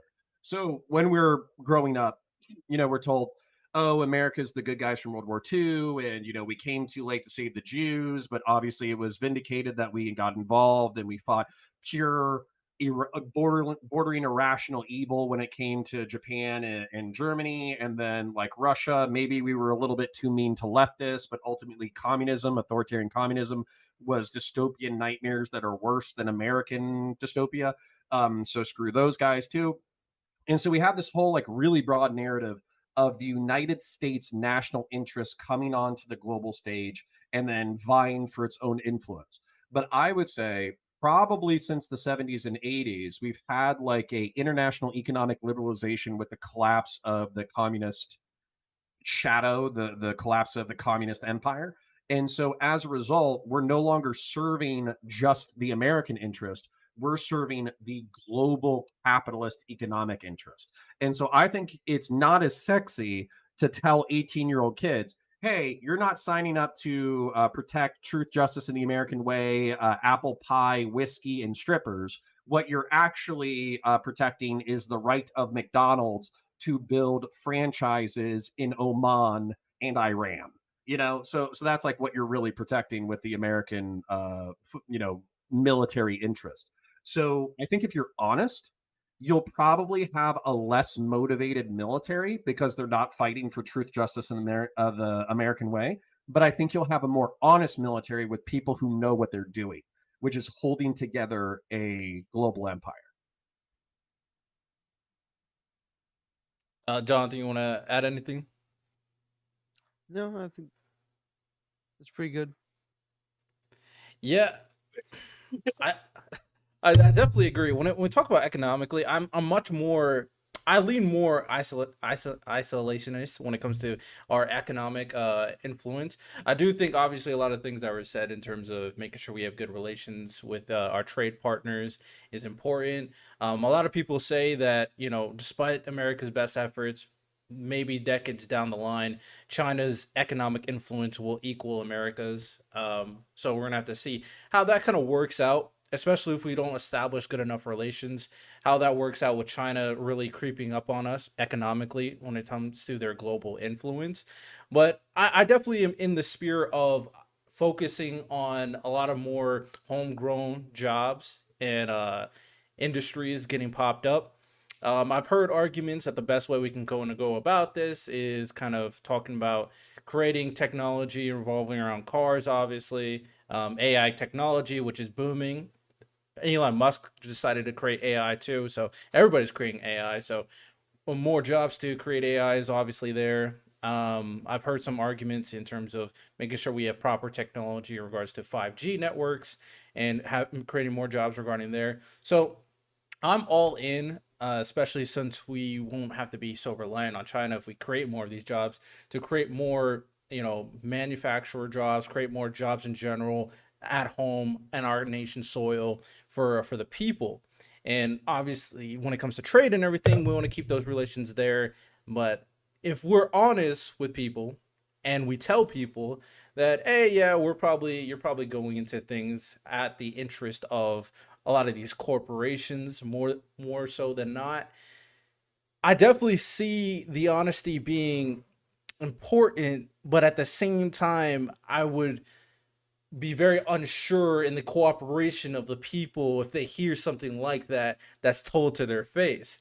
And with the current kind of anti-establishment idea where they go like, hey man, the FBI is watching us, the FBI is a criminal, hey man, police, oh man, they hate all races, oh man, the Biden wants to protect his son all the time, they're very corrupt, all they do is have orgies all the time. So when when we have situations like these, it doesn't really, and then we kind of tell them, hey, yeah, we'll do this for corporations where people hate equally as much, arguably more so. How many people hate corporations nowadays? That probably would just You got to make it, sexy, okay? You got to make it cool, all right? Like everybody I know who is worth their salt, they when they watch the movie Avatar, they're not rooting for the indigenous, blue Native Americans, okay? They're rooting for our boys in green, the guys with mech suits and machine guns and oxygen masks and all that kind of stuff. So you got to make it sexy and cool, and then on top of that, like you also have to sell along with the economic rationale. You have to sell what this really means to people. Okay. And what I mean by that is what they buy in their grocery store. We take things for granted that we just get endless amounts of wheat and endless amounts of bananas and avocados and consumer products and whatever advanced microchips from Taiwan that only they know how to manufacture that we're trying to figure out. We take it totally for granted that we're going to get access to these goods, but that's because we already exist in the $65 trillion commercial empire. This is like a fish swimming in water. Whereas if you let this thing collapse, all of these things break down. So I think you kind of you're right that there is something gross about being honest that you're dying for. I call it globo homo, but like globo corporations, progressive culture, all that kind of stuff. It's sad to tell an 18-year-old that, but I think it's a lot more moral if an 18-year-old is willing to risk his life and die for a better quality of life with a standard. And I think you can make a moral argument that it enables us to do this kind of shit. The only reason why you and I and Jonathan over here are able to connect via computers that are built by plastic, that are mined from cobalt from Africa, that are this, that, the other, you can explain global supply chains and why they're so important to daily life, particularly in the West. Yeah. Yeah, that type of knowledge is very valuable. Jonathan's just gonna vibe out for the next hour. Yeah. Hey, man, we're just spitting over here. But I wanna tackle that moral argument that you were talking about, and I think that's also very interesting to talk about because a lot of the humans' right activists probably would argue that America's involvement internationally is that we are the strongest nation in the world. We are the most powerful military in the entire world. We are the country that all of our allies look to in terms of circumstances that are going on globally. Shouldn't we be involved to protect the people that are innocently getting, invaded like a Ukraine? Shouldn't we protect the people of Taiwan? In terms of morally, this should be our responsibility to protect the world from, like you said, the commies, for example, right? So that moral argument is definitely there, but how much weight do you guys think it actually has? So this is my thing about that. I agree with sentiment, right? Absolutely, if we have the capability, we should be able to protect them. By the same token, though, progressively more and more, we're also having a kind of crisis of morals in our own country. And this is, I think, where the isolationism versus globalism comes on this aspect is, well, let's make sure that we don't have millions and millions and millions of illegal or even legal refugees coming in or immigrants if they're illegal because it's kind of pulling at the fabric or the seams of the fabric of our own country. And if we continue to allow that to happen while this is going on, while we're trying to involve ourselves with Russia, Ukraine, with China, Taiwan, with all these other, you know, skirmishes that happen over there, will our own nation be able to remain stable at that area? I think once we can batten down the hatches of our own sinking ship, then we can worry about other sinking ships. But just like with the airplane when it's crashing, like you got to put your own mask on before you put on somebody else's mask because you're not going to be any good. It doesn't matter how many border disputes we get involved with. I mean, we saw this when we pulled out of Afghanistan. It went to hell in a handbasket because we didn't do it right because we were trying to focus on too many things at once. We shouldn't be involving ourselves in these global issues if we're not even going to be around to kind of inherit that peace that we create. And then, when we kind of go away, what's going to happen? That's one of the problems is we did not equip well enough Afghanistan to handle our not being there, and then it just poof went away. So if we're the ones who are just, tyrannically imposing ourselves on other countries, and then we just all of a sudden are gone, like it's going to cause way more chaos than any of the amount of order we created. Okay, I really love this, but I want to respond to it too. So Afghanistan's failure is not for a lack of trying. We spent billions of dollars in there. We spent hours and days and years training Afghan security forces. We tried to fight corruption. We tried to eradicate the drug trade. That didn't work. We tried to do a lot of things by imposing our moral system on people who simply did not want it. And I know that there's a bunch of there's actually just one person that I'm thinking of, Red Charlotte on Twitter, who still makes like moral arguments for American involvement in Afghanistan. But for all her cope about how some people want us there and that there's all these interpreters and local people who want us there, I think it's just cope. Because if there were that many people who wanted liberal democracy and Western style capitalism and American influence and all that kind of stuff, the country of Afghanistan would have not have collapsed to the Taliban in 11 days. Let's be real, okay? And so the reason why I think that this is different is Ukraine is not collapsing after 11 days, and we don't even have troops on the ground. In Afghanistan and Iraq, it was American troops that were kicking in doors with Afghan police and Afghan military behind them, not in front of them. Here it's Ukrainian soldiers who are taking doors. They just happen to have American weapons and ammunition. So I just saw while we were live streaming, I didn't mention this, Joe. Probably should have. I just saw Justin Biden authorizes Pentagon to send 3,000 reservists to Europe. So seems like we Well, might have people in there. Where? 3,000 troops in Poland isn't that big of a deal, Yeah, okay? yeah. Where exactly in Europe are they going? It just says it's just from I think from the watch, so I can't read the whole article. If So it if Hey, it says if it says Poland or Germany, we're it just said Europe. militarily posturing to tell Russia to fudge off. Oh, That's what we're really doing. probably. Probably. I hey, can man. pull it I up if you want me to, Adele. Oh, you Well, can if hold you on. So want. if I can kind of like, I know we're all about nuance and centrism and hybridizing perspectives and all that kind of stuff. I want to slide Well, I Jonathan's way am. real quick. Jonathan is a conservative. He's not. Okay. He's not a Well, centrist. well, well. I want to slide Jonathan's way real quick. I think the difference that I pointed out between Ukraine and Afghanistan is material. I think it is absolutely relevant. However, I think that there can be much said about America having a much softer approach, where instead of putting boots on the ground and doing a physical invasion and having people who are capable of being shot, who have to fight a counterinsurgency and all that kind of stuff, I think it would be much more fruitful, less bloody, and probably less materially costly to simply fund people who want to work with us, who are already aligned with our values.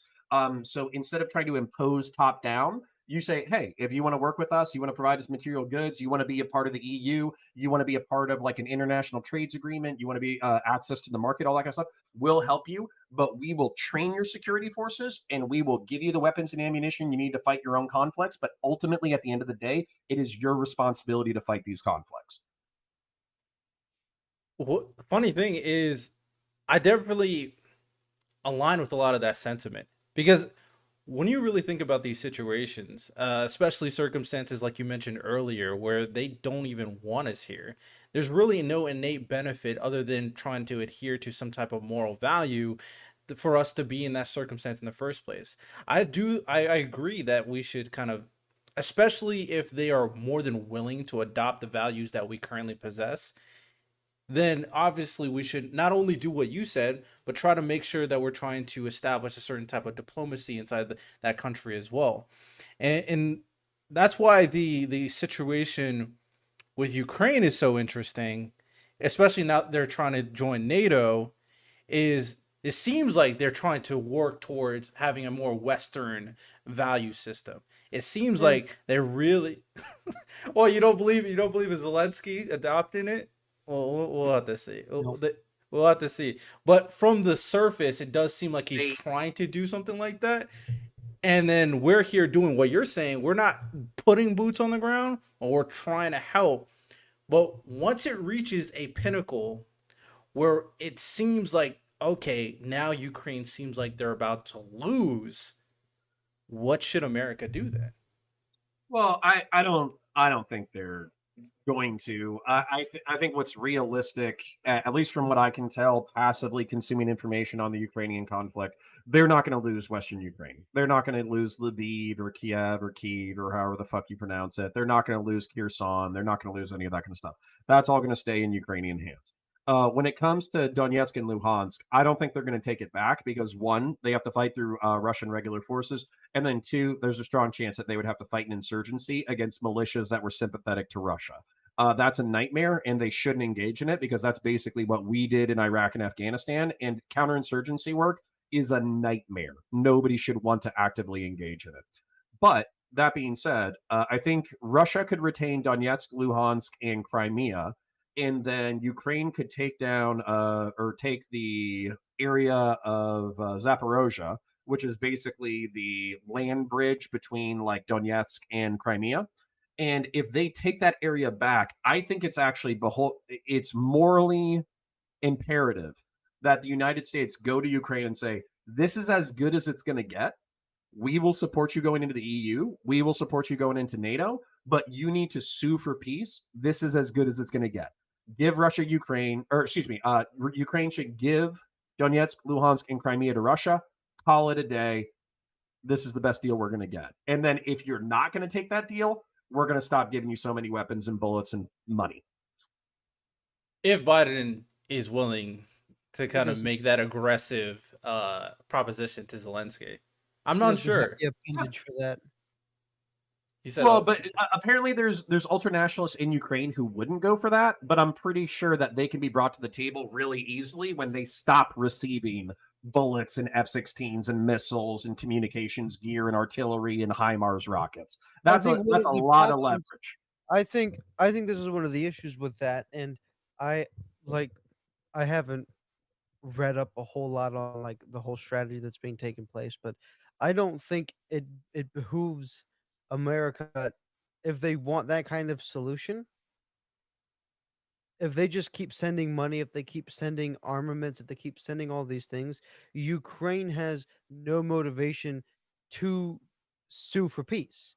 Because if they're going to continue to receive all of these nice new equipment, just the funds that go there as well, they don't have much of an incentive to stop because it kind of is a stalemate. I lean towards more the notion that Ukraine or that Russia is doing better. This is coming from Russia. I typically just don't trust a lot of their news systems. Call me crazy, but anything that comes from Russia saying, "Oh, we're doing really good." I mean, this war has been going on for what? Almost 2 years now? 2 years now. Yeah. More than 2 years. I think if Russia was going to have won, they would have done it a while ago. Yeah. That's simply my belief, call me crazy, but as long as America keeps sending funds and money and armaments to Ukraine, they have no imperative to stop. They have no imperative to call it quits. It has to be America saying, "These are your 2 options. In X amount of days, you will stop receiving funds from us, you'll stop receiving money from us, you'll stop receiving guns from us, and you can either continue on your own, or you can say, 'This is what's gonna happen. You're gonna keep these lands, and we're gonna keep this, and we're just gonna call it good.'" Yeah, in the reason why what's funny is I have a couple of people in chat who disagree with me. They actually think that the American and Ukrainian position is it's all or nothing, which I don't think that they're militarily or logistically capable of achieving. So then you're just talking about like a decades long conflict along these hyper militarized borders that sucks the wealth and energy and youth out of both countries, which I think is horrible for all parties involved. Unfortunately, I think we're stupid enough to do something like that. But what I think we should do, an ought claim, I think the ought claim should be Russia wants a warm water port in Crimea. That's why they want to keep it. It's the same reason why they went to Syria and they kept Assad in. Russia wants the majority ethnically Russian places to be under Russian control. Technically, they're autonomous zones or whatever the fuck, but they don't want those places to be under Ukrainian control. They don't want them to be shelled. They don't want the local people to get artillery struck by Ukraine. Those are totally reasonable asks, considering that this is their geopolitical backyard.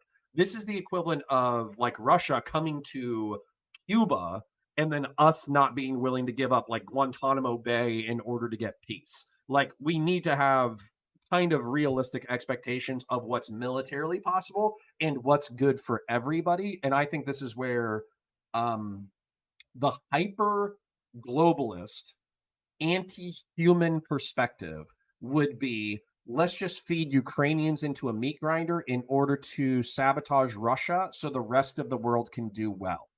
I think the centrist internationalist argument would be Ukraine needs to do well, Russia needs to do well, and the international order needs to do well. What's the solution that works for everybody best?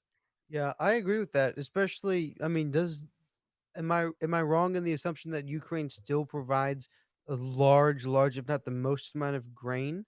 Are they still Grain, in wheat? grain and natural gas is huge, huge parts Yeah. of their economy. So they do need to do well, which is one of the things that we talked about before, like, it in some ways, like, soft kind of I hesitate to use the word indoctrination, but, like, indoctrination of, work well with us, be more democratic, and one can argue that, like Riddell was saying, maybe they are. I disbelieve that, based on history and all that sort of thing. I think they're just It's good still Eastern Europe, champions. okay? It's Cut them some still slack. I It's mean, yeah, Eastern Europe. it's still yeah, yes. And man, that could be the Western version of an Eastern European country. It's Yeah, possible. that, Yeah. that that's the best we could hope for. Like 30% corrupt, okay? Just a little bit of corruption, a little bit off the top. The cop is only asking for a $50 bribe instead of a $200 bribe, okay? And we can only do so much. Exactly. We're getting there. But I think an interesting hypothetical to think about, because this also falls in line with this kind of moral discussion, is what if Putin says no? What if United States and Zelensky in Ukraine try to broker peace, try to reach a certain type of kind of understanding, maybe give up the areas, the territory that you were mentioning. But Putin, after, like you said, around 2 years of this, considering he did this, he decided to start this. and all he can get is this territory for 2 years of conflict, and all the kind of restrictions that happen in Russia in the meantime. What if he tries to compensate it by saying, "Hey, nah, I want more." At that point, in terms of They, America's responsibility, are we just going to give up on Ukraine? No, of course not.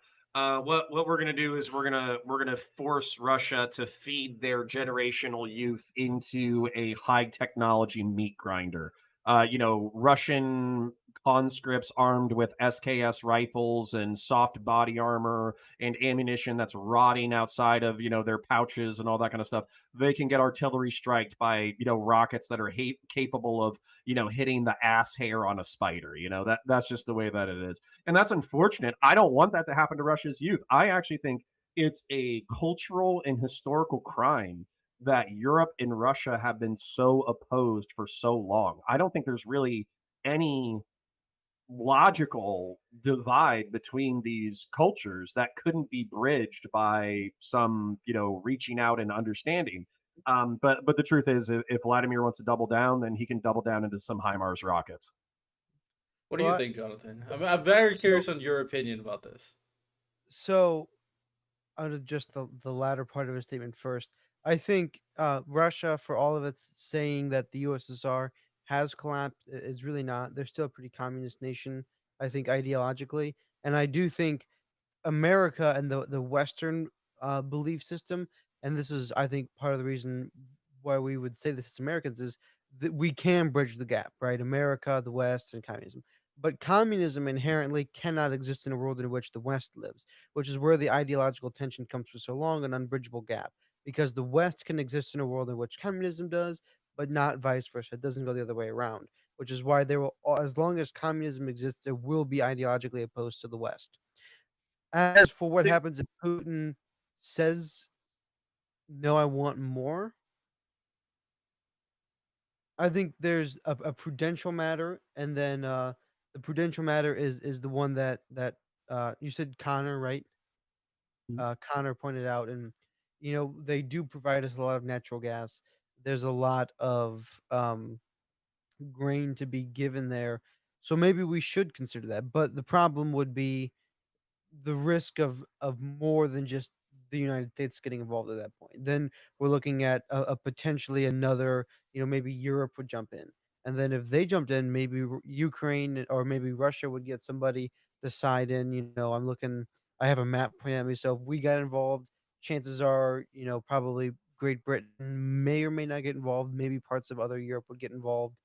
Certainly, it seems, Belarus was the nation that kind of sided with Russia a little bit in that little Wagner revolt. Maybe they get involved with Russia, and then we have, another world war on our hands. And I think that is equally as imprudent as it would be prudent to help Ukraine. And so then we're stuck in a little bit of a The pickle of what do we Yeah, do?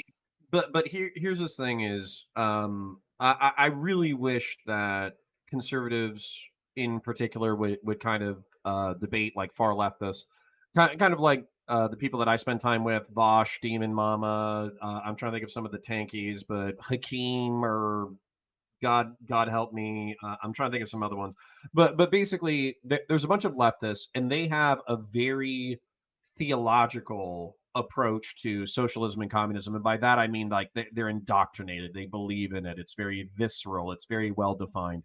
And so when we're talking about socialism, if you're talking to a Marxist or a leftist, it's defined as the decommodification of basic human need and workers owning the means of production.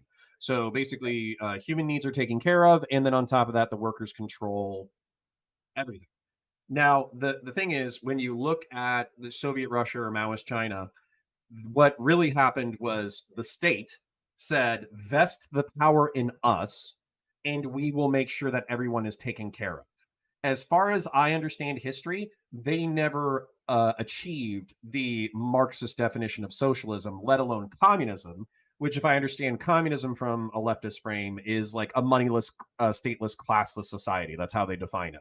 So, communism is like this ethereal utopian paradise that has never occurred in reality. Socialism is the thing that has been implemented in really flawed, brutish, violent ways that leftists themselves will never admit to being good, but they'll still kind of play defense for. And for me, when I look, just to bring this all home, when I look at the collapsed Soviet Union and I see Russia in its sphere of influence, I don't see people who are dedicated to the teachings of Marx and Lenin. I see people who look at the greatness of their national history, being a peer competitor with the United States, beating us in the space race for a little bit, having military technologies that were on par with us, making Europe piss their pants whenever they flex their muscles. I see people who miss being great and want to return to some level of greatness. And I still don't feel like that is an unbridgeable gap. Final rant. Russia has really cool fucking technology. Their logistics are just dog shit. And so I think it's okay to say, hey, Russia, you're taking the L on the logistics, but I really like the way your fighter jets look. Like that, they look cool. we can we can give them some props. It's very that's a very empathetic view of Russia that I definitely appreciate for a certain extent because I mean I don't really talk I mean ever since the conflict you don't really hear anybody unless they're kind of some crazy conspiracy theorists talk positively about Russia of course and Putin of course. So it's a interesting viewpoint to kind of look at Russia in that vein as the nation that's not focused on dominating based on this kind of not efficient ideological political ideology, but more so focused on trying to be a powerful nation that competes with America again. Um, and there's a certain sentiment that I think everybody can understand. I mean, Americans are a little bit kind of spoiled because most people in our, I mean, definitely people, me and your generation, Jonathan, these people grew up in the most powerful nation, right? We don't have to worry about that. All of our kind of complaints come back from a much more kind of spoiled mindset. But with that said, and looking at this kind of situation in terms of American isolationism, or I give up. And look, Isolationism. it's never gonna work. When looking at this circumstance, from my understanding, from everybody, and my own kind of viewpoint, is that the moral argument is valid because obviously we're all humans to it, but it's not a argument that should solely focus on the decisions that are being made from us as a country, right? The seems like the foremost decisions that should be made obviously will be coming economically, our economic interest. That's obviously how we're going to grow as a nation. And I'm under the vein, and I think you two guys are very similar, is that we should definitely focus more so with the having more jobs and not relying on other countries like China as much as we are currently. And then obviously the political sentiment obviously is focused on making sure America kind of retains the power and keeps international peace to a certain extent, that we're not kind of putting ourselves in another world war. So I guess the last point to bring up in this discussion is a lot of people argue that America has so many problems. We are so problematic in so many issues, whether people are complaining about the cops, whether people are complaining about or legitimately complaining about the public education system or the poor communities and trying to fix those situations. In terms of these more domestic complaints and issues that people are having with our country versus our international interests, what do you guys believe is the proper line we should go in terms of focusing on domestic interests versus international interests? Do you put your line in terms of those values? Well, I can rant for 3 minutes, Jonathan. You got a rant in your chamber, or should I just go? I don't rant typically, so you go first, and then I'll. Okay. So what I would say is there's this great quote from the movie Full Metal Jacket where he's talking about Vietnamese people, and he says, "Inside every single Vietnamese slur is an American waiting to crawl out." And I really do feel that like that's relatively true. People, relatively speaking, they like freedom, they like liberty, they like the freedom of conscience, they like the ability to choose their religion, they like the ability to choose their sexual partner, they like the ability to choose their work. So, generally speaking, I think mixed economy, capitalist liberal democracy is the way to go. Then, when it comes to how do we deal with that in an international relation sense, we do have competitors and rivals that we have to recognize. Uh, China is running a state capitalist, socialist, whatever you want to call it, dystopian authoritarian nightmare that we basically need to rival and destroy. They need to have a USSR level social collapse. They just need to, in order for the world to be secure. When it comes to Russia, I think it's more like a kleptocracy. It's like four mobsters in a trench coat pretending to be a country. They just need to be. They just need to. They will collapse because it's a kleptocratic nightmare. So when it comes to liberal democracies, how do we make sure that we don't collapse the United States itself under its own weight and under its own problems by taking on too much? What I think that you do is you delegate those responsibilities to other people in a way that actually they can handle. France and Germany have the economic capacity to be military powers that are capable of holding down Western Europe. Poland, Latvia, Estonia, Ukraine, while individually are not capable of holding down Eastern Ukraine with or Eastern Europe, excuse me, they are capable of forming an Eastern European alliance that could check Russia, and with American backing, would be perfectly fine and militarily expedient and vicious to fight. When it comes to like Africa and South and Central America and all that kind of stuff, these are places where we need to look for partners, people who are looking to work with us. That way, we don't have to pay narco death squads to go execute people in the middle of the night. We probably need to have a less heavy handed, more moral approach when it comes to relating with these countries. But I think what will collapse us is if every time there's a problem, this is just like Rome. Every time there's a problem, you just send the United States military. Eventually, we're going to run out of blood and we're going to run out of treasure and we're going to run out of the will to fight. Whereas if we just say, hey, you become a part of this thing and you fight your own battles, but we'll support you and train you. And if you fight for it yourself, we'll make you rich and happy and free. That's infinitely more sustainable on a broad scale. So one of the things I think is I agree with that approach overall, and I think Rome came to a place where that was true. But for a long time, and I think this is kind of my approach is first we have to worry about ourselves, right? And so let's just say for the sake of this theoretical proposition that we have a very strong American identity again. I agree with everything you said about Europe and how that could work and how those could kind of put a check on these other countries. But when it comes to conflicts that comes, one of the things that Rome did that was very intelligent and did a great job is because there was an idea that this is Rome. When they went to other countries and conquered them, those that joined the military gained citizenship, but those are the ones who served in the military. What about the other ones? So what they would do a lot of times is say we had some skirmishes in North Africa and we had to go down there, and the citizens would be given like a one-quarter Roman status, and so they'd earn some of the privileges, and then through time they could work their way up to full citizenship. And that worked as a great way, but unfortunately we have this anti-imperialism mindset now, which one can argue is either good or bad. But in the same ways that you were talking about earlier, is there kind of is this more national identity that everybody wants anyways. And that is the globalist identity of being we're not a member of Earth, or I mean, we're not a member of America, we're just a member of Earth. And I think that's the same thing as imperialism. It's just globalist imperialism that's not good because there is no cohesive identity there. Because if Asia still has Asian religion and Asian ideology and Asian morals, and America has American and the West has the West, those eventually will clash, just as communism in America and the West would clash as well. So if we're going to do these sort of things, we should have this system of Americanizing, because everybody on this, particularly on this conversation, acknowledges that America is the best. And I still believe America is the best. I believe the West broadly created the best cultures, and why not acculturate people?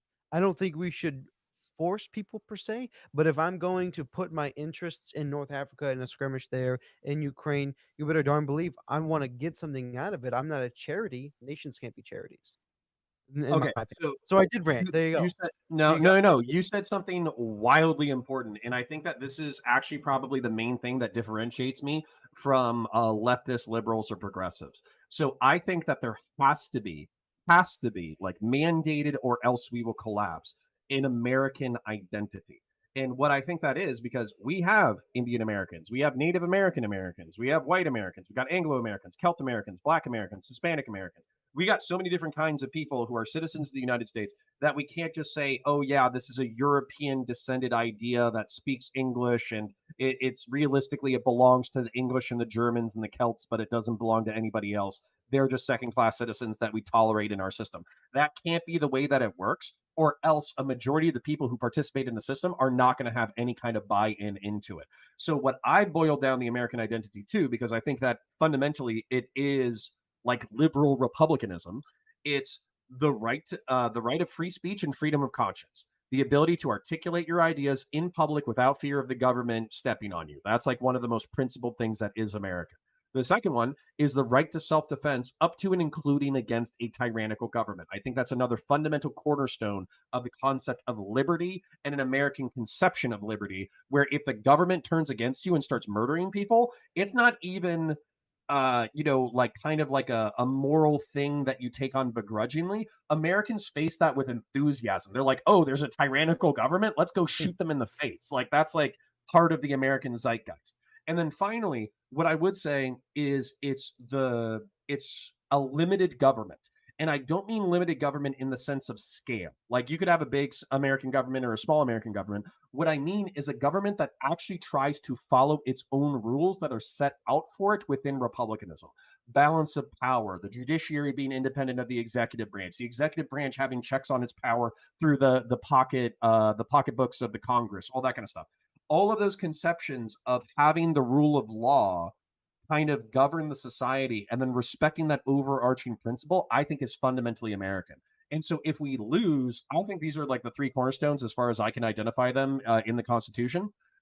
If we lose any parts of these identity, I think we fall into very obvious historical pitfalls.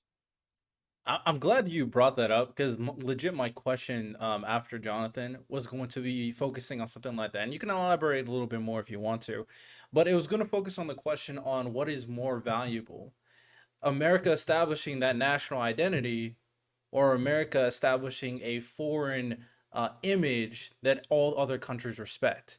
And the fact that you answer the fact that you even brought up the fact that we should establish a national identity is extremely valuable, of course, because a lot of people, a lot of countries say it all the times that they kind of despise Americans. They see all this news regarding America, and they see all these kind of slander in regards to the American people. So there's a very some of it is true, but there's a very poor image in terms of Americans in general and what we do in our society. They may sometimes some countries that are way more underdeveloped than us think that we are like an anarchist country.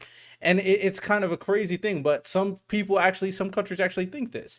So that's obviously that goes and coincides with establishing that national identity. But the other aspect is obviously our foreign image. And that is the aspect of America being a superpower, America being the country that all of y'all look towards us, all of y'all ask for our opinions.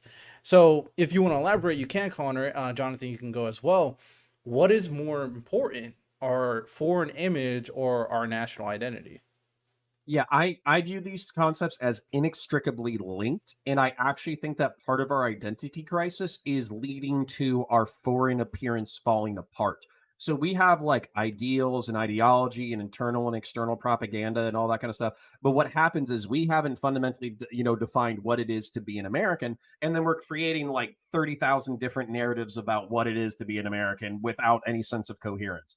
And so, for me, the part or the problem with that is it's kind of like having a building that has like rotted beams by termites. So you might see this like grand, beautiful structure on the exterior. It's one of the biggest buildings you've ever seen in your entire life. It rivals like Notre Dame de Paris as far as like a cathedral or something like that. And then you walk inside, and for me, the American civic identity is the support structure. So if you kick a support structure and it rots and falls apart and collapses a part of the cathedral ultimately doesn't matter. And this is something that happens. I'll try to wrap this up, but this is something that happens in like plant life. It's something that happens in buildings. It's something that happens in skyscrapers. If you focus solely on exploding the exterior superstructure without having integrated support throughout the entire thing, eventually you're going to hit a size that forces you to collapse back down on yourself. And what the only thing that's going to be left at the end of that is whatever was sustainable in the first place. Yeah, I would agree. I would also say that they're linked. I could two things. One, I totally agree. We obviously have to have a cohesive narrative about what it means to be American. Because if you don't have that, then your foreign presence will, of course, collapse. Secondly, I have had the amazing privilege to live abroad and travel abroad extensively. So I lived in Africa, and I was a little bit young to say um, what the Africans thought about America because I was young. Um, One thing they did love is our money. Everywhere we went, when they saw the color of our skin, when they saw that we were white, they're like, "Oh, double the price for everything." So they loved our money, that's for sure. But that was all the way back in 2011. But I lived in Australia for a while as well, and most European countries, or I should say Commonwealth countries, have this perspective about Americans, and they think that we're insane and crazy, and that we have guns and just murder people en masse all the time when somebody looks at us the wrong way. And I'm like, you know what? I'm actually fine with that opinion because you know what they're never gonna do? They're never gonna come here and be like, "Oh, give me your wallet," and be like, "No." Well, firstly, they don't even have any guns, so they pull a knife, and then I'll pull out my gun and be like, "You were right, buddy." And anyways, but and I'm fine with that. I'm fine with that as long as there is also the sense of like, we used to make amazing westerns about where it was wild and it was crazy, but people had honor and respect. And we're losing the honor and respect because of the collapse of our civic structure, as Connor called it, because we ourselves don't know what we are anymore. And also, there's something to be said. America is one of the only place with nominally free press. Most other, especially European countries, especially Russia, especially a lot of these places, their press is not free. Right, it is all owned by the state. And so whatever they want to do. So, like when I was in Australia when Donald Trump got elected, and so that was a fun day, because they all thought that it was going to be the end of foreign trade entirely, and that the economy was going to collapse and the global economy was going to collapse and all these things because they were not it's not free press anywhere. And so when you hear stories from other countries, it's like just imagine all of their press is CNN. So, and then you got it. Yeah, so hold on. You said something really important, which kind of goes back when Jordan Peterson. I don't think he's eaten vegetables in like 20 years, but let's just say that he still had like vegetables in his system in 2016 to 2018. One of the things that he was talking about that I think is incredibly important is the rearticulation of ideas that we no longer find valuable but have value. And so, for instance, I think if you walked and if you pulled like million American high school students and you ask them what honor was, one, they wouldn't be able to define it, and then two, they would appeal to some like historical thing where they'd be like, oh, it's like when knights used to joust each other, and if you insulted somebody, they would get upset, and then also it's kind of like in Pakistan where if somebody sleeps with your cousin, you have to crush their head with a rock. Like that would they would view it as like this like barbaric trope of history that needs to die. Whereas, kind of like growing up and learning more about different concepts and virtues and all that kind of stuff, honor, as far as I can tell it, is a all it is identifying the higher virtues that you should strive for as a human being, striving for those virtues, and then people holding you in higher esteem for trying to strive for those virtues. So it's basically trying not to be a piece of shit actively. That's what it is. So that is a concept that's worthy of articulation because I think that in our modern society, we don't even try that. We say being a piece of shit is good. I can go onto Twitter right now and I can find half a dozen to a dozen fucking spoiled bitchy brat millionaires with fucking baby soft fucking hands fighting with each other about doing cocaine and banging fucking Instagram models. And these are the people who get thousands upon thousands upon thousands of live stream views. And like I'm not saying like I don't blame the viewers, they're just trying to be entertained. But at the same time, if we valorize that as a part of our culture, we can't be surprised when the next generation are baby soft-handed fucking baby back bitches who can't fucking do anything, and they value doing cocaine and chasing Instagram models more than they value any kind of virtuous life. Yeah, I definitely agree to the sentiment of establishing proper values. This will be the last point that we can wrap things up. The national identity situation, and I co-sign a lot of the things. I also agree they're linked, but very much so, like you guys were saying, is one thing we should probably focus on more so is probably establishing proper values, virtues, and a national identity. And that's something we have to continuously work on, and it doesn't help, obviously, considering the polarization we have currently in the country. But when it comes down to that polarization, it's very interesting that when other countries kind of perceive us as Americans, they also see us in like two different lights. They see us as gun crazy individuals who want to shoot everybody, like we were talking about, or people who want to make everybody trans. So we have True. we have very opposite kind of viewpoints, perceptions that our other countries are seeing. These do not align at all. They both sides hate each other, but they kind of see us as these two things. That kind of tells you, that sheds light on how far our national identity is into establishing as like one cohesive value.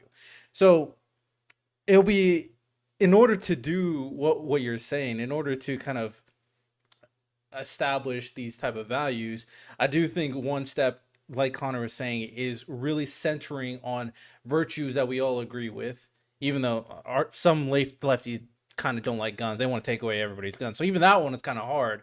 But But sorry, you're about to nail it, and then I want to respond. Sorry. so but with that said, there are, at the end of the day, there are the virtues itself. Even if you want to talk about the gun one, the virtue itself will be able to, especially when you reassess this to all types of people, culturally and socially, and this is something that has to be communicated person to person, individually. This is not something that a country can establish onto people, but people have to establish onto other people. Like you said before, on social media, I get the wanting to be entertained, but practically looking at what you're observing and what things that should matter, things regarding all the crazy stuff red pillars say, and all the crazy stuff all these billionaires get into, are stuff that you don't even like individually. You just want to be entertained by it. So yeah, you were about to say something before Yes. we wrap things up. Yes. So I think what the reason why I picked the values that I did in order to describe them as like the coherent American identity is because exactly what you said. It is somebody who is a progressive blue-haired trans person and a cowboy off of the streets of South Dakota or something like that, who's ready to blast you with a 500 Action Express. I forget if that's a revolver caliber or a rifle caliber, but you get the point. Like, if you have a gun nut, cowboy, conservative, or if you have a trans person, they can and should sign up for the three ideas that I was talking about. The reason why both of them should sign up for freedom of speech and freedom of conscience is because both of them get to have their say over public society and get to argue it out in the public square, and neither one of them has to feel like they're going to get killed for espousing their ideas, particularly by the state. When it comes to self-defense, Americans in general, kind of like Jonathan and I, red-blooded Americans, we want to retain the right to self-defense. Like I don't care what happens as far as gun control goes. If they ban certain types of guns that I own, I'm not reporting those things. I'm just putting them in the closet until the ban is repealed. So I'm not turning that shit in. You can go fuck yourself. And trans people should want to defend themselves as well because they're a sexual minority who is sometimes persecuted and taken advantage of and enslaved into sex work and beaten up by society and all that kind of stuff. Self-defense should be a fundamental concept for them as a community as well. And then finally, believing in a government that regulates itself. The reason why that's so important is because for the conservative person, they should want a just system because what systems you want to conserve are systems that are worth defending. So a conservative should want a just system that plays fair for everybody. And then the reason why a trans person should want a just system is because as the minority, they should want a system that doesn't isolate them and persecute them and try to kill them. So that's really what you said. I know I said a lot of words, but I think that both people no matter how distant on the political spectrum or sexual spectrums or economic spectrums, they can agree to these three concepts, which is why they should be fundamentally American. Do you agree with these three concepts as a conservative, Jonathan? The three most important virtues? I more or less, yeah. We'll just say yeah, because I could go on another hour long debate on certain things, but yeah, fundamentally, I would agree with those. Um, I think I referenced it before. There's a letter that John Adams wrote to the Abbe de Mablé talking about the four things that makes America America. The first one is local government. Second one is the education system. Third one is the churches, and then the fourth one is the militia. And the three things that he got were three of them. The fourth one was the church, and I think that is fundamental to to the American belief is the Christian church. But that's a topic for another day. Well, actually, so I know we might be wrapping up, but this is an important thing too. I don't agree with you that you're saying that it isn't the right of the state to enforce these morals on people. I agree that it shouldn't enforce these virtues on adults. Where if somebody is not breaking the law, they're not hurting other people, they're expressing themselves within life, liberty, and the pursuit of happiness or whatever, then the government shouldn't go after them. But I actually do view it as a fundamental responsibility of the United States government to make sure that the education system is expressing values that are American, that Oh, yeah, reinforce the system absolutely, I instead of agree. degrading and destroying the system. So if you have, like, I love free speech, but if you have middle school and elementary school kids who are being taught that, like, yeah, gender is just like this amorphous thing and you can pick it, don't worry about it, it is what it is. If you're non-binary, if you're, trans or whatever, that is going to dictate the way that the culture comes out. And I think that there's Mhm. something to be said for like liberal tolerance, where you tolerate everybody, you tolerate minorities and all that kind of stuff. But I also think that there's something like progressive postmodern nihilism, where you don't believe in anything because everything is equally valid under your shitty fucking perspective. So I think American education should be fundamentally anti postmodernist. That's a very interesting perspective when it comes down to education. I mean, me and Jonathan talk about it constantly. I've constantly criticized public education consistently in terms of what they provide for people realistically, especially in the lower kind of education systems. But the idea of kind of establishing values originally, obviously, it was something that was the original purpose in a lot of ways, establishing what it is to be American. We definitely drifted away from that, especially currently in society, and where conversations like you mentioned definitely can and might be brought up in certain circumstances.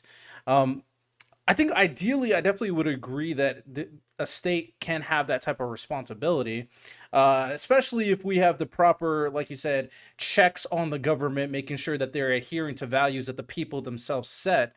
That would be very important to do. I guess the worry for people would be, are those values truly being represented from the people or the people in the government, which will be the argument, obviously. And I guess the other thing about that too is when it comes down to establishing that type of precedent, the popularization of private education and charter schools as of right now is ever so increasing. If the precedent is set is where you can establish certain values, how would you be able to kind of dictate these private institutions that the values that you're establishing in your institution are not aligned with the American values that we need to be presenting or we need to be establishing for the people in general? I'm still here. Sorry if my camera conked out. Can you hear me? Yeah, we can hear you. Yep. Okay. So I'm just going to talk even if my yeah, even if my picture is weird, I'll get it reset in just a second. But basically, what I would say is you're just going to have to giga chat this, okay? You're going to have to say, you know what? These are the values that our founders espoused. These are the values that our fathers and grandfathers espoused. These are the values that we care about. These are the things that we think are fundamental to propagate a country into the future. We believe, X, Y, Z, A, B, C, and you're going to have to appeal to popularity. You're going to have to appeal to utilitarianism, and you're going to have to appeal to a sense of responsibility for the future. And at some point, you're just going to have to tell progressives and postmodernists to shut the fuck up. And you're just going to have to say, hey, listen, if you want to smoke cigarettes and talk about the age of consent and talk about, nihilism and Foucault and all that kind of bullshit, Cigarettes are you too go. conservative. They'd be smoking doobies. Yeah, well, exactly, but, but if you wanna talk about that kinda crap, you say that for college. We're trying to establish healthy, happy, productive citizens who don't wanna kill themselves and largely don't want to do anything egregious to their bodies or their morals or anything like that, and if you don't like that, wait until you're 18 and then do whatever the fuck you want, and, I think it would take a concerted political effort by conservatives, liberals, and centrists, and any brand of rightoid to actually get that passed. Because unfortunately, liberalism is so waffly that exactly what you just asked is what's going to be said over and over and over again. Like, why are we imposing our morals on other people? And the answer should be because they're good. I guess the last question I have to ask this because innately we want to establish an American national identity, obviously. But at the same time, if we're trying to establish values in public institutions, public educational institutions, that has to be done at the state level. So how do you tell these states, because a state like California versus a state like Florida, we know have completely different values. I know exactly what DeSantis wants to preach to his people versus what the senator, whatever his name is in California, wants to preach to his people. So they're going to align with the general formation of the American values may align to a certain extent, but once they get into the specific details, they will choose the affiliation that they align with as the centermost principled value that you should focus on, with the foundation being the overarching opinion. So go ahead. Two things. So the way that I articulated that freedom of speech and conscience, right to self-defense, and a limited government that follows its own rules are the cornerstones of the American identity. I think the federal government just has to insist that that is a part of our primary education, and by that I mean like elementary, middle, and high school. You just have to insist that those are the values that unite a Californian and a Floridian, and a Floridian and a person from New Hampshire, and a New Hampshire and a person from South Dakota. These are the values that unite us. And then I think you have to use federal subsidization. So let's say that California becomes like a total commie shithole where they want to basically teach postmodernism to elementary school kids and they want to go absolutely fucking buck wild on it. And let's say that Florida becomes where I am right now. Let's say it becomes a Christian theocracy where gay people are banned back into the closet and somehow we deport all of Mexico, which I don't think is going to happen. Like let's just say that these two things happen simultaneously. You have to say, if you want the billions upon billions of dollars that are inside the federal treasury that currently subsidize your education process, you have to abide by these tenets. And if you don't, you can go fuck yourself. And I think that's the path forward. Okay, okay. I respect it. Sometimes you gotta do what's necessary. I definitely see where you're coming from. I always align with that principle to an extent. It's just I don't trust the people who are enforcing the principle sometimes, which definitely makes it tough. But Jonathan, any words you would like to say? So I agree in principle. The one distinguishing thing that I would make is inherently people know what's right from wrong. So if a state is doing something that is correct and doing something that is virtuous and doing something that is honorable, we shouldn't penalize them. And I would say obviously Christian theocracy is the way to go. But so that's just me though. So we shouldn't punish them, but we should blow California off of the state off of the continent and just send it out into the Bro, sea. So yeah, like people always talk smack whenever I talk smack about like California and New York, and they're like, the economies are so big and the cultures are so vibrant and and I'm like, you know what? I wouldn't give a fuck. We would no, figure it out, every okay? single big company is moving to Tennessee or moving to Florida. So they're not their economies aren't that great. We would figure it out. We would figure out a way to take the produce and the money from investment and all that kind of stuff, and then we would figure out how to run the rest of the country in a sensible way without those two fucking cultural deadweights from my perspective. See, the reason why I can't agree is because I root for the Golden State Warriors and I root for the New York Giants. So there's no way I'm gonna agree to that. Right. um, Uh, but Hope. All right. So I think that's all we got for today. I think it was a very interesting discussion. Plenty of solutions were brought out, and the government, Biden, should just listen to the podcast, and then you kind of figure out how to fix America's national identity problem there, and we can go from there. So with that said, hope you guys enjoyed per usual. Appreciate you coming on, Connor. I think it was an excellent conversation once you hopped on and started listening your values and your opinions. And at the end of the day, like I've said time and time again, the purpose of the podcast here is to focus on solutions more so than the political bias, toxicity, negativity, trash talk nonsense that tends to happen all the time. Especially when they're not talking about anything, just complaining about everything. I mean, what does that help? That doesn't really help any situation. So also, I definitely advocate, and I'm going to continuously advocate that just because you're listening doesn't mean you can't do anything, because at the end of the day, if you agree with a principle, or even if you have your own principles per se, you can always get involved. You can always try to advocate your own principles, vote, support a official, or support a policy. The more people get involved, actually have common sense, the better. So that's what we want to do at the end of the day. So I hope you guys enjoy. Rate it 5 stars per usual. Any final words before we wrap it up?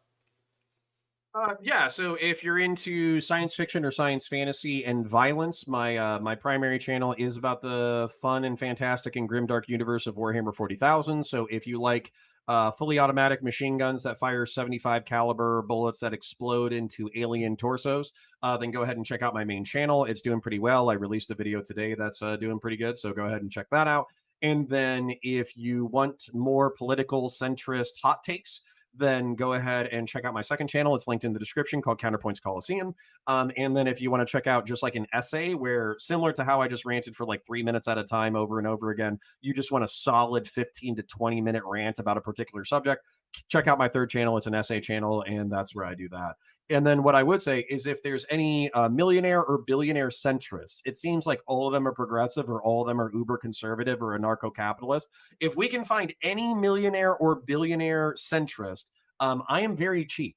Pay me $60,000 a year, and that will cover my bills. And I will run for elected seats. I will go yell at President Biden on the seats of the Senate, or the House, or wherever the fuck I can find them, or the White House itself. I will talk shit around American civic nationalist centrist values that actually bring us together instead of ripping this country apart. So yeah, I'm cheap and I'm available. I just need a backer.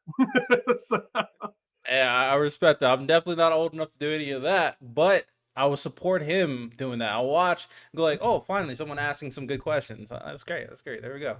So yeah, hope you guys enjoyed per usual. This was a great conversation. Y'all have a good one.